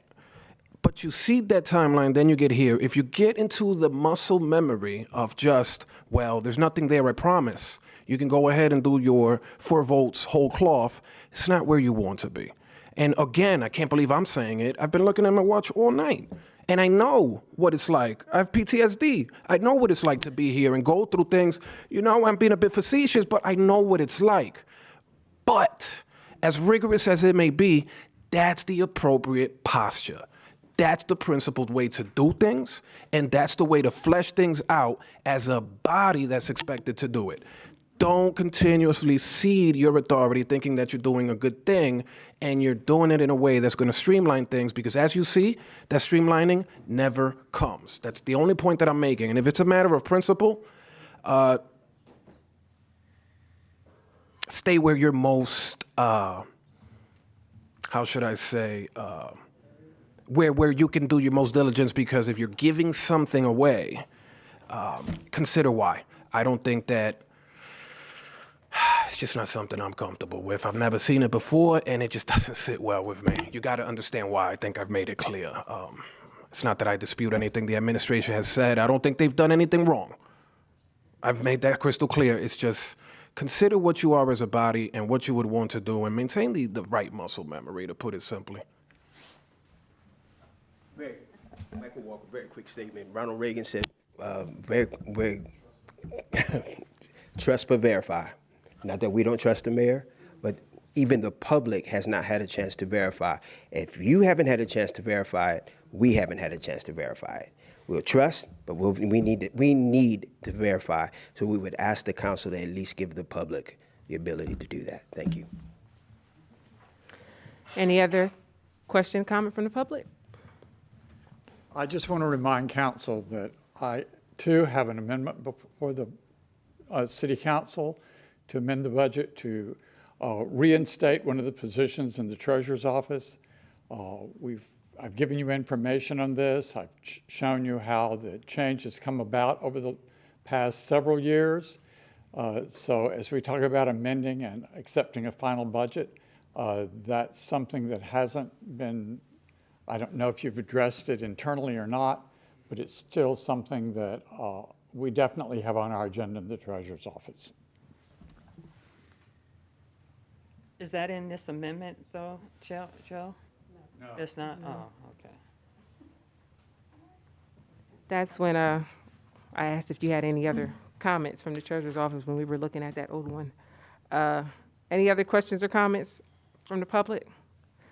We have one from the administration, and that is just that similar to how adding the 4 police officers, and maybe this would have been easier and we didn't discuss it, but similar to adding the 4 police officers, which changed 460 line items to add 4 police officers. If we add 1 position to the treasurer's office now, once again, we are going to be changing 460 line items again because you're changing the number of employees. I would advocate for considering the treasurer's request after. You can add positions to, you can add positions.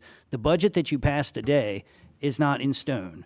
If there is funding, you can add a position, you can add it in January, you can add it in February. But right now, with the quagmire that we are in, adding this one position would add 460 more amendments to the budget. Sorry, Joe. Yeah, definitely understand that. The conversations have occurred with the increase for police officers since July. And I'm not sure how long the treasurer has, but it's been quite some time advocating for additional help in his department. Any other questions or comments? All right, hearing none. Madam Clerk, can you please call the roll? Oh, God. Dennis, No. Buckingham, Yes. Rivera, Yes. Washington, Yes. Walker. No. All right, so that didn't pass, right, Jason? Correct, the amendments failed. All right, Madam President, the administration requests that you table this item. or you can vote on the original budget without the amendment.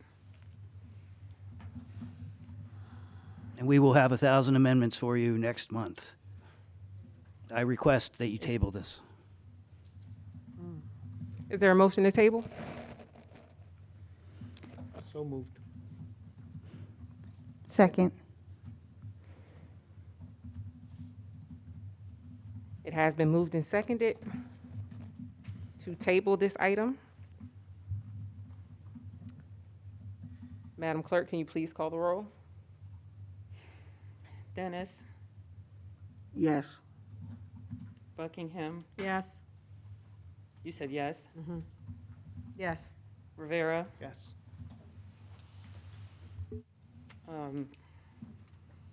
Washington, Yes. Walker. No. The item has been tabled.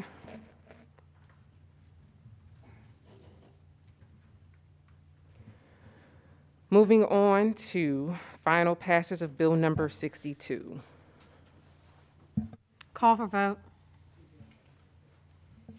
Is there a motion? So moved. Is there a second? Second. Wait a minute, I'm sorry, I need to go back. Okay, so since, Jason, since. Yeah, those go hand in hand, so Point of you order. can't vote on one Point without of the order. other. You cannot. You can't vote on that item. We cannot vote on the tax rate? Because you have to Okay. pass the budget. Have to budget first. I got it. Thanks. Is there, yeah, we'll just put this on the 20th, defer to the 20th agenda. Agenda. That will be on the 12/20 agenda. Moving on to introduction of bills that will sit until the 12/20 meeting. Introduction of bill amending financial year 2022 budget for bike lanes. So introduced. I'm sorry, hold on, I'm still back at that. I'm ready to get off of this too, because I'm sick of it. But Jason, since they voted to not accept those amendments, what's the deal? On the 20th, do I put the original budget back the on? original without item. the amended, without the amendments at all? The original one without the amendments, and then, council can amend however they want. From the beginning, right.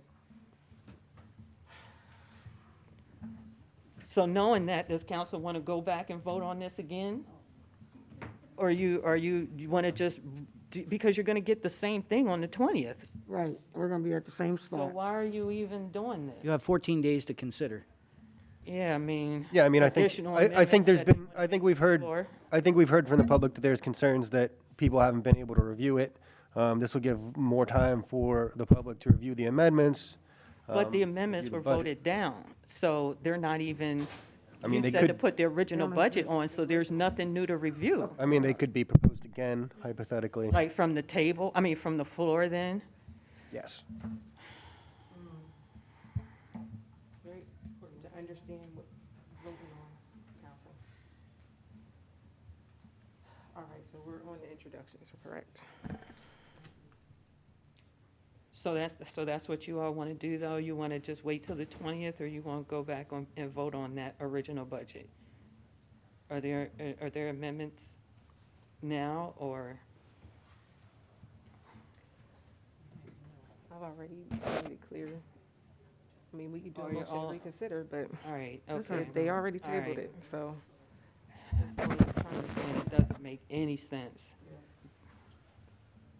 It doesn't, but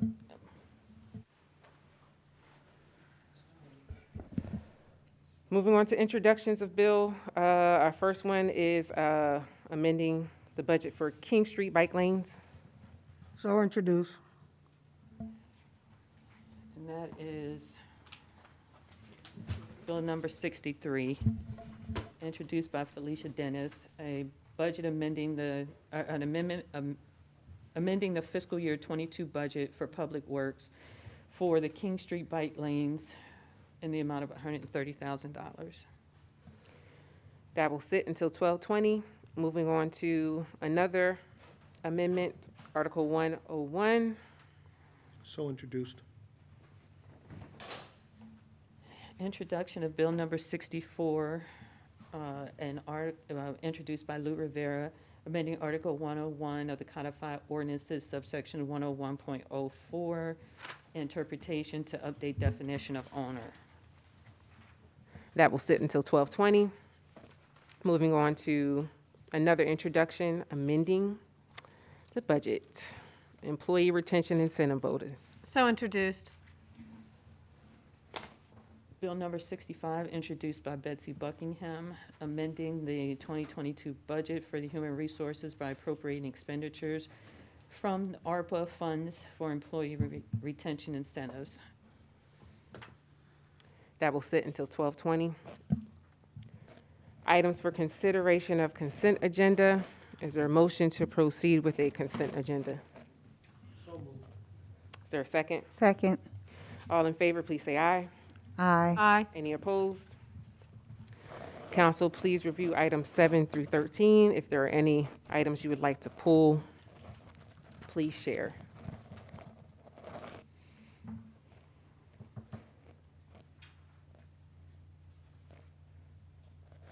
I need to pull item 8. Any other items? No. Hearing none, is there a motion to approve items 7, 9, 10, 11, 12, and 13? I make, Is there a second? second. Any questions or comments from council for these items?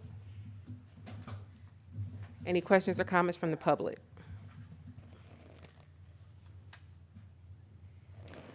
Hearing none, Madam Clerk, can you please call the roll? And this is for agenda items 7 and 9 through 13. Yes. Dennis, Yes. Buckingham, Yes. Rivera. Yes. Washington. Yes. Walker. Yes. That is so ordered. I pulled item 8, so introduced. That's Felicia's item. Do I have the wrong name on there? No, it's Oh, okay, all right. You'll want to say so introduced for agenda item. Oh, so introduce. Okay. And that is a resolution introduced by Felicia Dennis, exonerating municipal taxes for the property at 116 Southwest Street, York, PA, in the amount of $17,188.75. Is there a motion to approve? So moved. Second. Any questions or comments from council? I have a question, and actually probably Pastor Bishop Cease. Would you remind us, I know you spoke at the committee meeting, but would you remind us again how it came to be put back to be on the tax rolls? I think, so I understood that it's a glitch in the system somewhere that when properties transfer, it somehow runs up on the tax roll, and that's how it happened. That's the explanation I have so far, because it ended up on the county roll as well, and it was forgiven also. And it was always used as a church? Absolutely.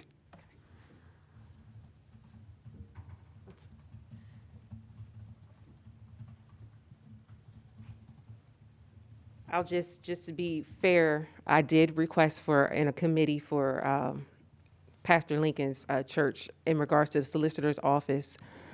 There was supposed to be, Pat was supposed to provide information for the purchase for both properties. Were you able to get information? I mean, we're not able to do title searches. We're not, we don't have that capability. Your reply in the email was you were going to have Pat look into it. Yes, and we can't do like a full title search. Okay, so that's the answer to the email, but there never was an answer. Well, I'm not sure what email you're referring to. For both churches, the treasurer's office, you can come up, treasurer. I was just going to say, I did send that information because I do have access to the deeds office. I talked to Laura Shue at the deeds office to confirm the date of that sale. And I thought I sent that to all of you, so you should have those 2 dates for this instance and the other church that we were talking about. You did send that information. You also said that the county taxes weren't exonerated for New Covenant in the email. That is a true statement from the head of the assessment office. I did talk to Rachel White because I was trying to confirm everything since I've received nothing in writing.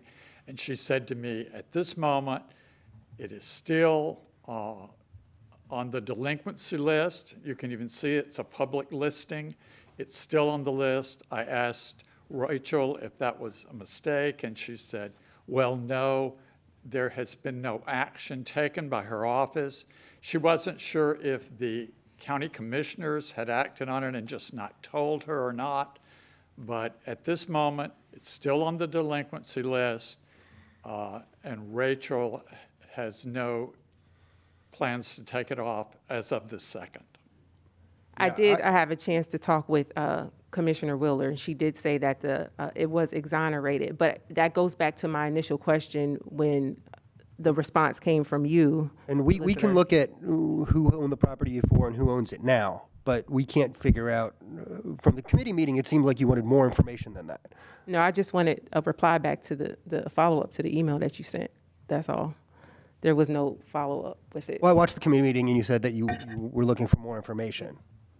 I was looking for a reply back, and Solicitor Hoyt said no, that you did not have any information in regards to it. So for me, just being fair across the board, I did ask it for Pastor Lincoln's church, so I was just following up.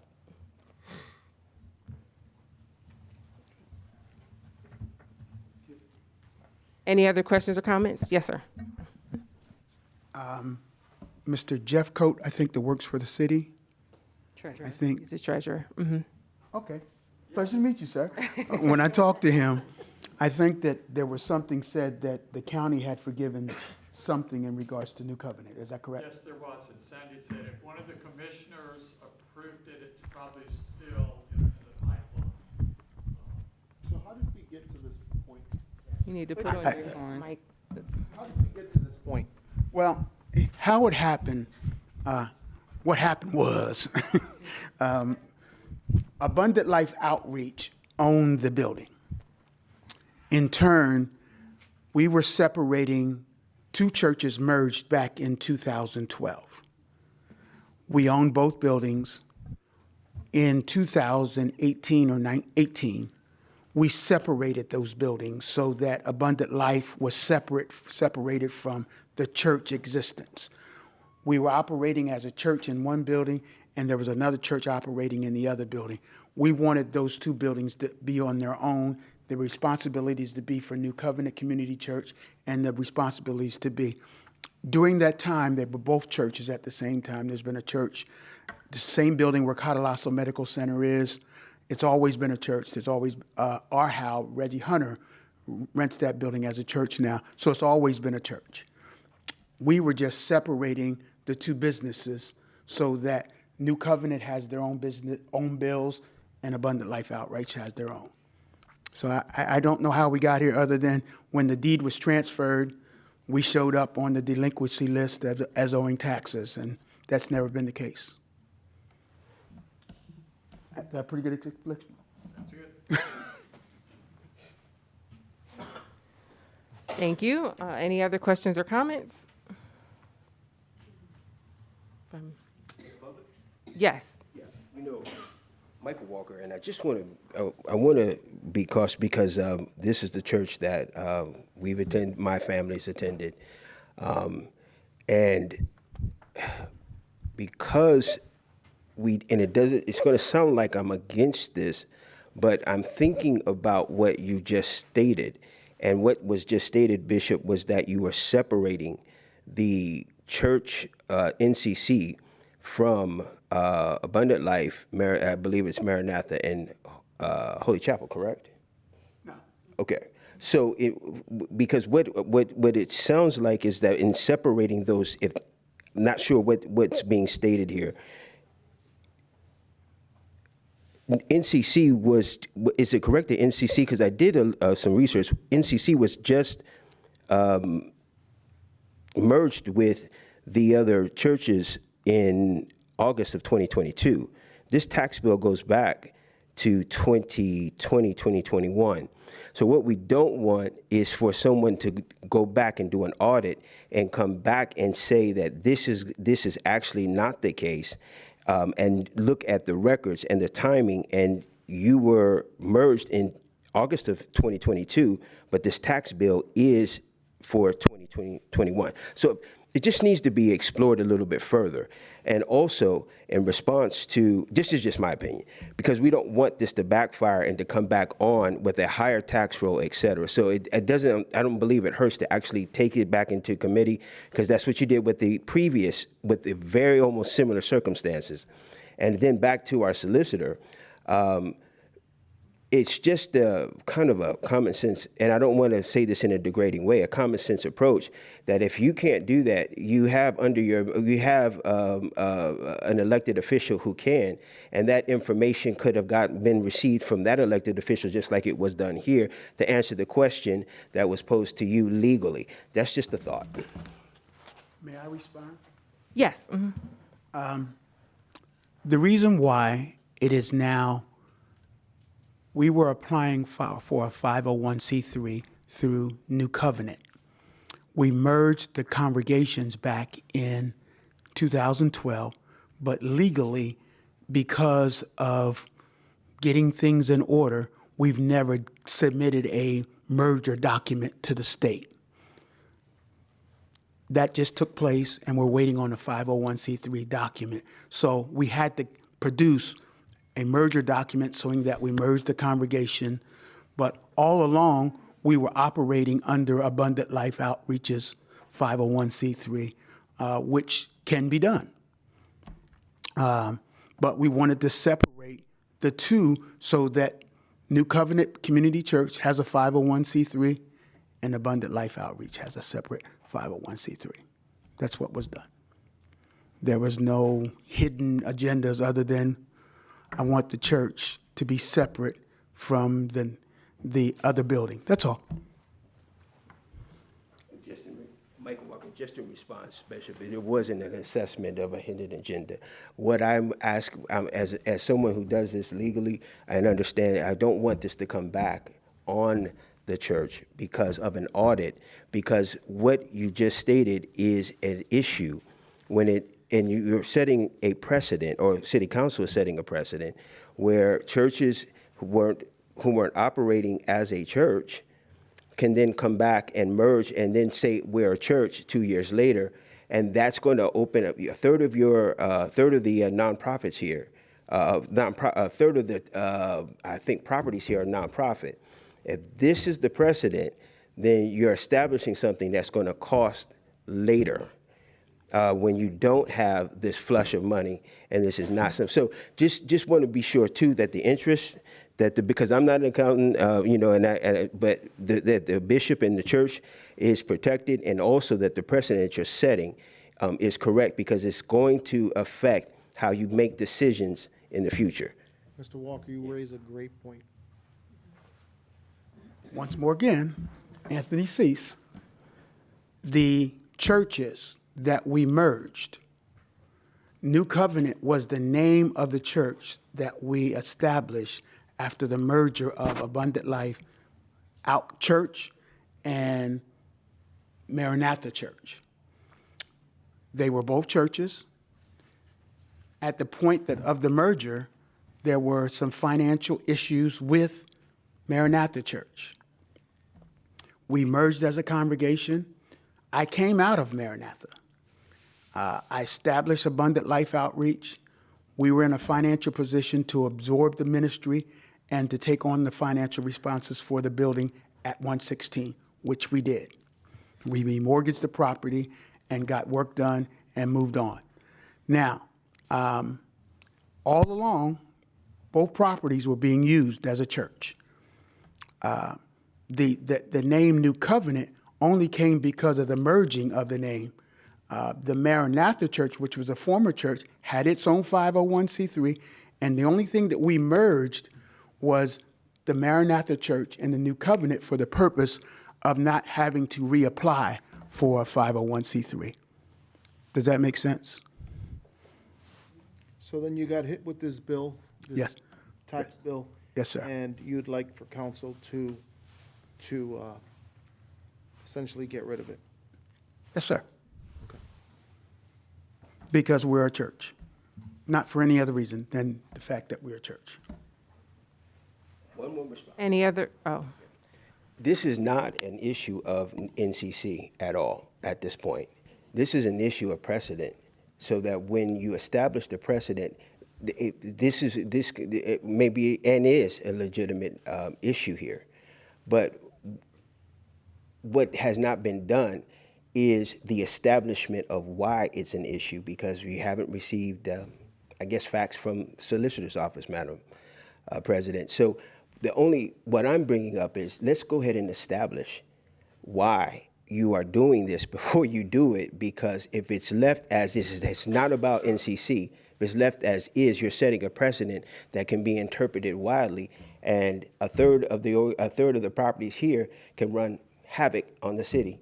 Just a thought, so just consider the fact that this is not about NCC. It's about the precedent that you guys are setting at this juncture, and that's a pretty large precedent. In fact, it makes it a pretty nice city to move to when you can do certain things the way that precedent could possibly be interpreted.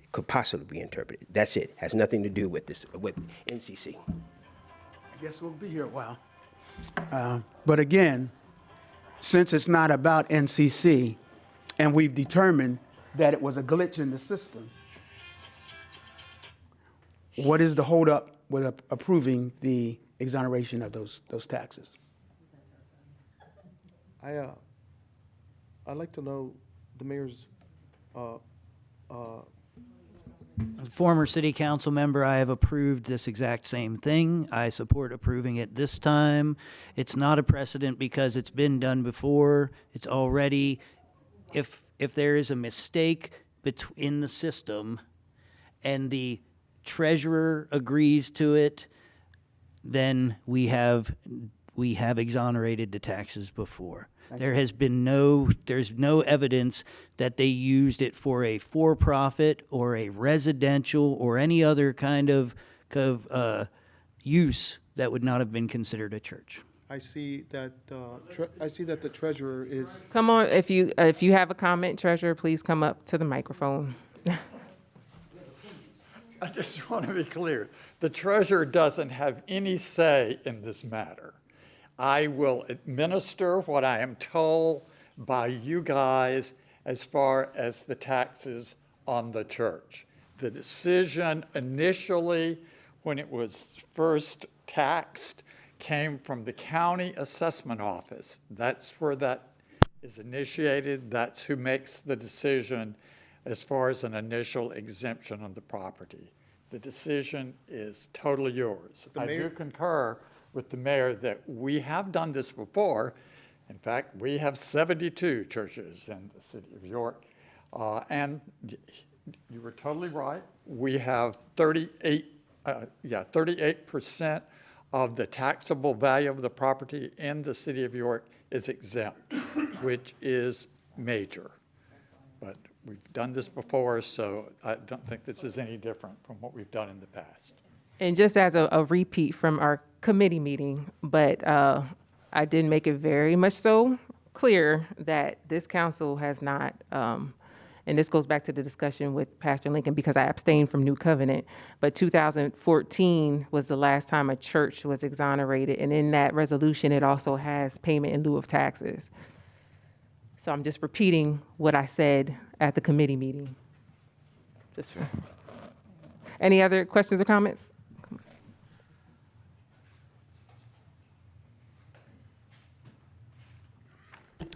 Manuel Gomez, and it is. I agree with Mr. Walker. It's a tough call, just in the sense that sometimes that's just what local public affairs are like. You know the people that you're commenting upon, whatever the issue may be. On this one, it's not easy to say that it is troubling in some aspects. We've done exonerations. I've seen a ton. Many of them I've raised eyebrows to. Some of them I just say, well, that's just what we're going to do.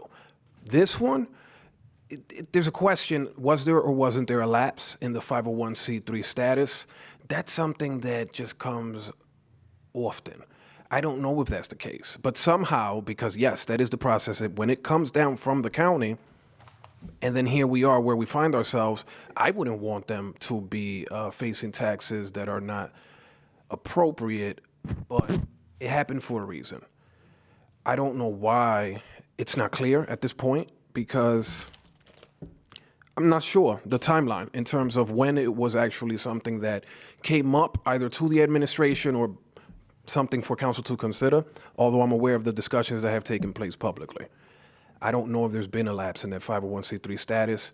The idea that it may or may not be abused, I'm not even going to comment on. And there's scenarios that, in the sense that I don't think that it's something that's going on in this particular case myself, but there's scenarios that, well, I'm just not even going to mention, but you can see why it would be a concern. It's not that I think that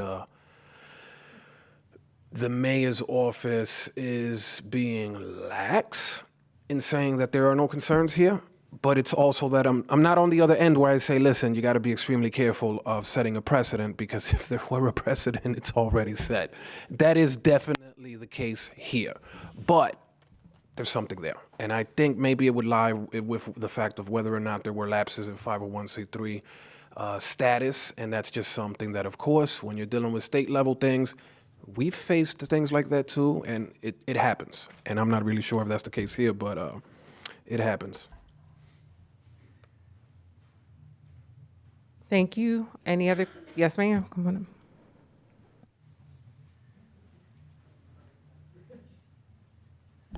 If this originated with the county, and nobody knows why the county did it, it would make sense to me that somebody in charge of something should have gotten in contact with the county and asked them why that problem happened.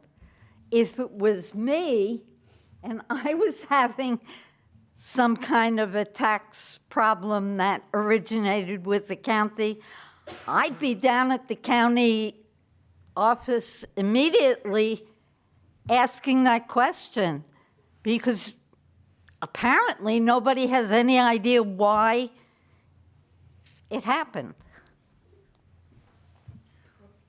Yes, sir.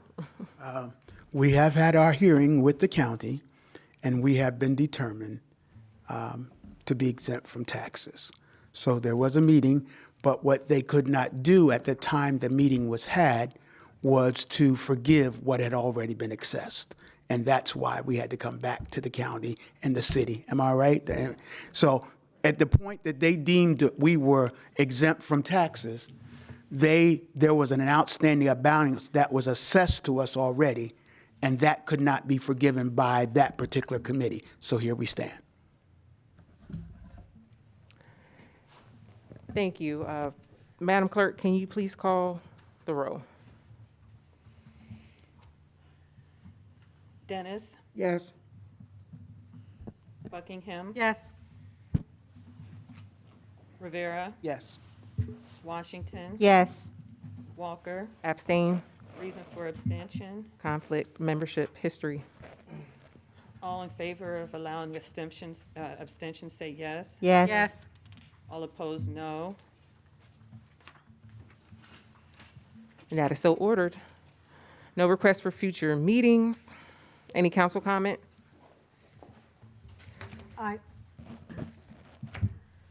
Wow. What an evening. This is my, as a, wrapping up my first year as serving as council person, and my first experience going through the budget process. I really hope that next year we can get started on this earlier. I'll certainly be on it. I know it's not up to me, it's not up to council, but I would really like to see the hearings held at least in October so that when the budget's presented to council, that we're prepared to look at a budget that is pretty complete. So, thank you. Thank you. Any other council comment? Administration comment?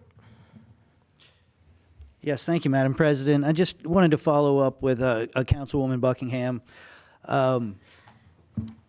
The employees involved, and trust me, I can take slings and arrows. I'm not worried about any concerns going my way. But the employees that are the same folks that are responsible for the budget, or were also responsible for trying to clean up a mess after the computer break-in that took almost a year to actually overcome. They were then also and we are still 3 years behind in the audits.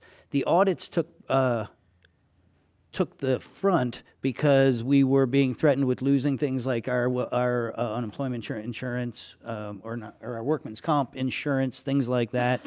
So, and all at the same time, these employees have just done a phenomenal job of trying to juggle all of these things, and during COVID, during a lot of mental stress, and I will be honest,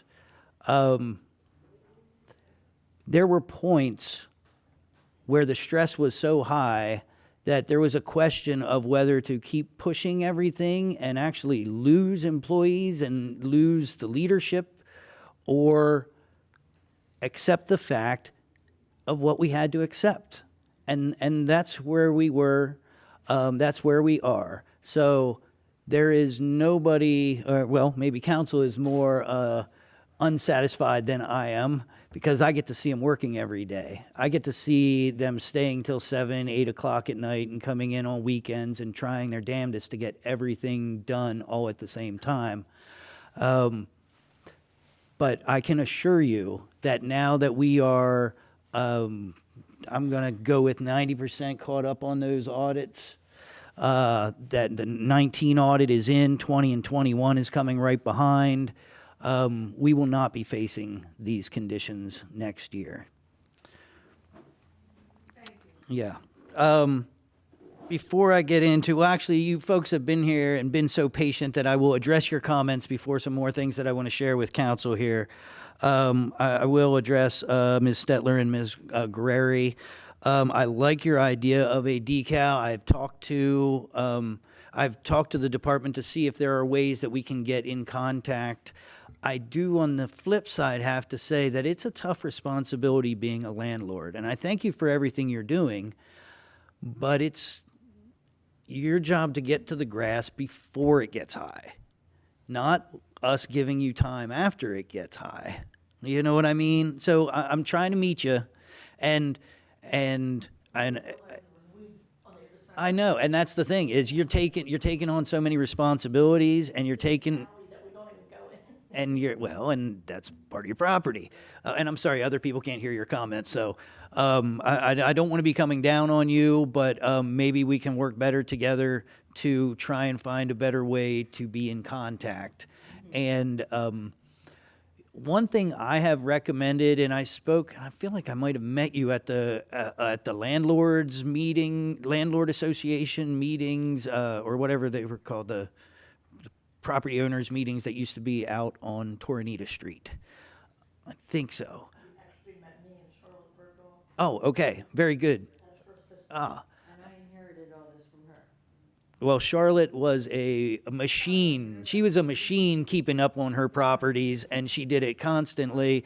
And you're the machine. But what I recommended is having 4 landlords go together when you know the landlords. That way one of you can go through every other day, and it's not all on you all the time. You can share the responsibility so that you can have 4 people looking at a block so that this stuff doesn't happen. It's just an idea I have that maybe it can take some of the burden off so you don't feel like you have to be there every 2 days just in case one of your tenants makes a mistake. Now, I will say that the way the system was set up was that you are supposed to do 2 things. You were supposed to inform every new tenant of all the rules, and I know Charlotte wrote that up and attached it to the lease, and I actually leased from her one time at 603 Linden, so I remember it being, but actually going over it and letting them know, and then you have the ability to bill them for any fine that is incurred, because that's why these fines go on the doors too. The system was set up to kind of do a double thing here, that the tenant is notified and the landlord, and if the landlord can get the tenant to pay it, because it's usually the tenant that caused the problem, then more power to you. But in the end, you are responsible because you are the property owner. And that's okay if there's only one tenant in the building. If There's a lot of discussion, there's a lot of discussion. You guys can do that after the meeting. Is there other things that you have, Mayor? That is, and again, finally, the $300 fines only occur after you build up four things per prop. Well, no, there's not. Once you get a fine, you've gotten a fine, because you were supposed to keep up on it ahead of time. We'll discuss it. Mr. Walker, I did want to comment on your mention of the federal government. The federal government is allowed to run a deficit and live in a deficit world. As you can see, we are required by law to not, please, sir, do not interrupt me. It's my time right now. The city cannot run at a deficit. The city has to balance their budget every year, and this is part of the process that we are going through right now. The city in no way profits off of anything. The city is constantly losing money every single year, and we have to make hard decisions of sometimes what building do you support and which one you don't support, what has gotten, we moved into this building because we were paying rent at another, but financial decisions and what's best for the community have to be always combined, and that's exactly what we try to do. And when the idea comes out that the city is supposed to do what's best for the community, the taxpayers still have to pay for what we decide is best for the community. So the question is, do we raise those taxes again this comes up every single year. Do we raise the taxes or don't we raise the taxes? We're doing everything we can, including selling assets and using federal money, to not raise the taxes on one of the highest taxed communities in the entire Commonwealth of Pennsylvania. And I'm going to keep pushing for that. You can disagree with my decisions, but there is no profit ever being made here. There is only revenue to offset the expenses that council and the administration agree on in this budget process. At this time, I would just like to present something to council quickly and share an ARPA update.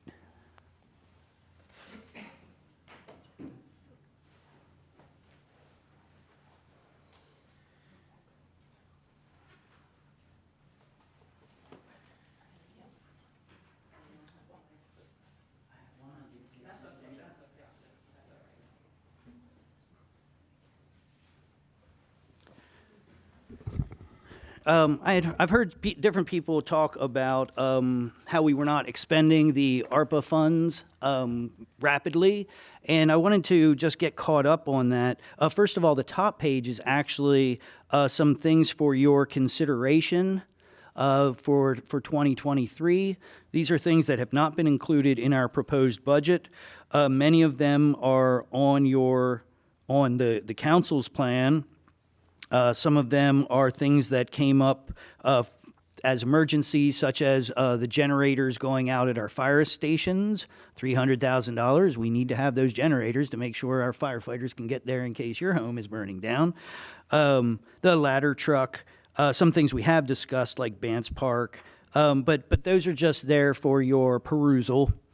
Those items, if you'll move to page 2 and 3, this is a draft synopsis of where we've been with your requests, and then also what we've expended so far. I wanted to show that so far we've expended, and this comes mostly from the document. Thank you, Diana, and any council members that worked on updating that document. That was a great document. And I know the numbers are a little small to fit on here, but if you go to the very bottom of page 2, you will see a sum of $5,765,000 and some change. That's the numbers that's the amount that we've expended in 2020 or has been allocated in 2021 and 2022. You'll see that the budget for 2023 includes $7,748,000 and some change for allocations. And then my page of proposed things runs up to about $9.95 million.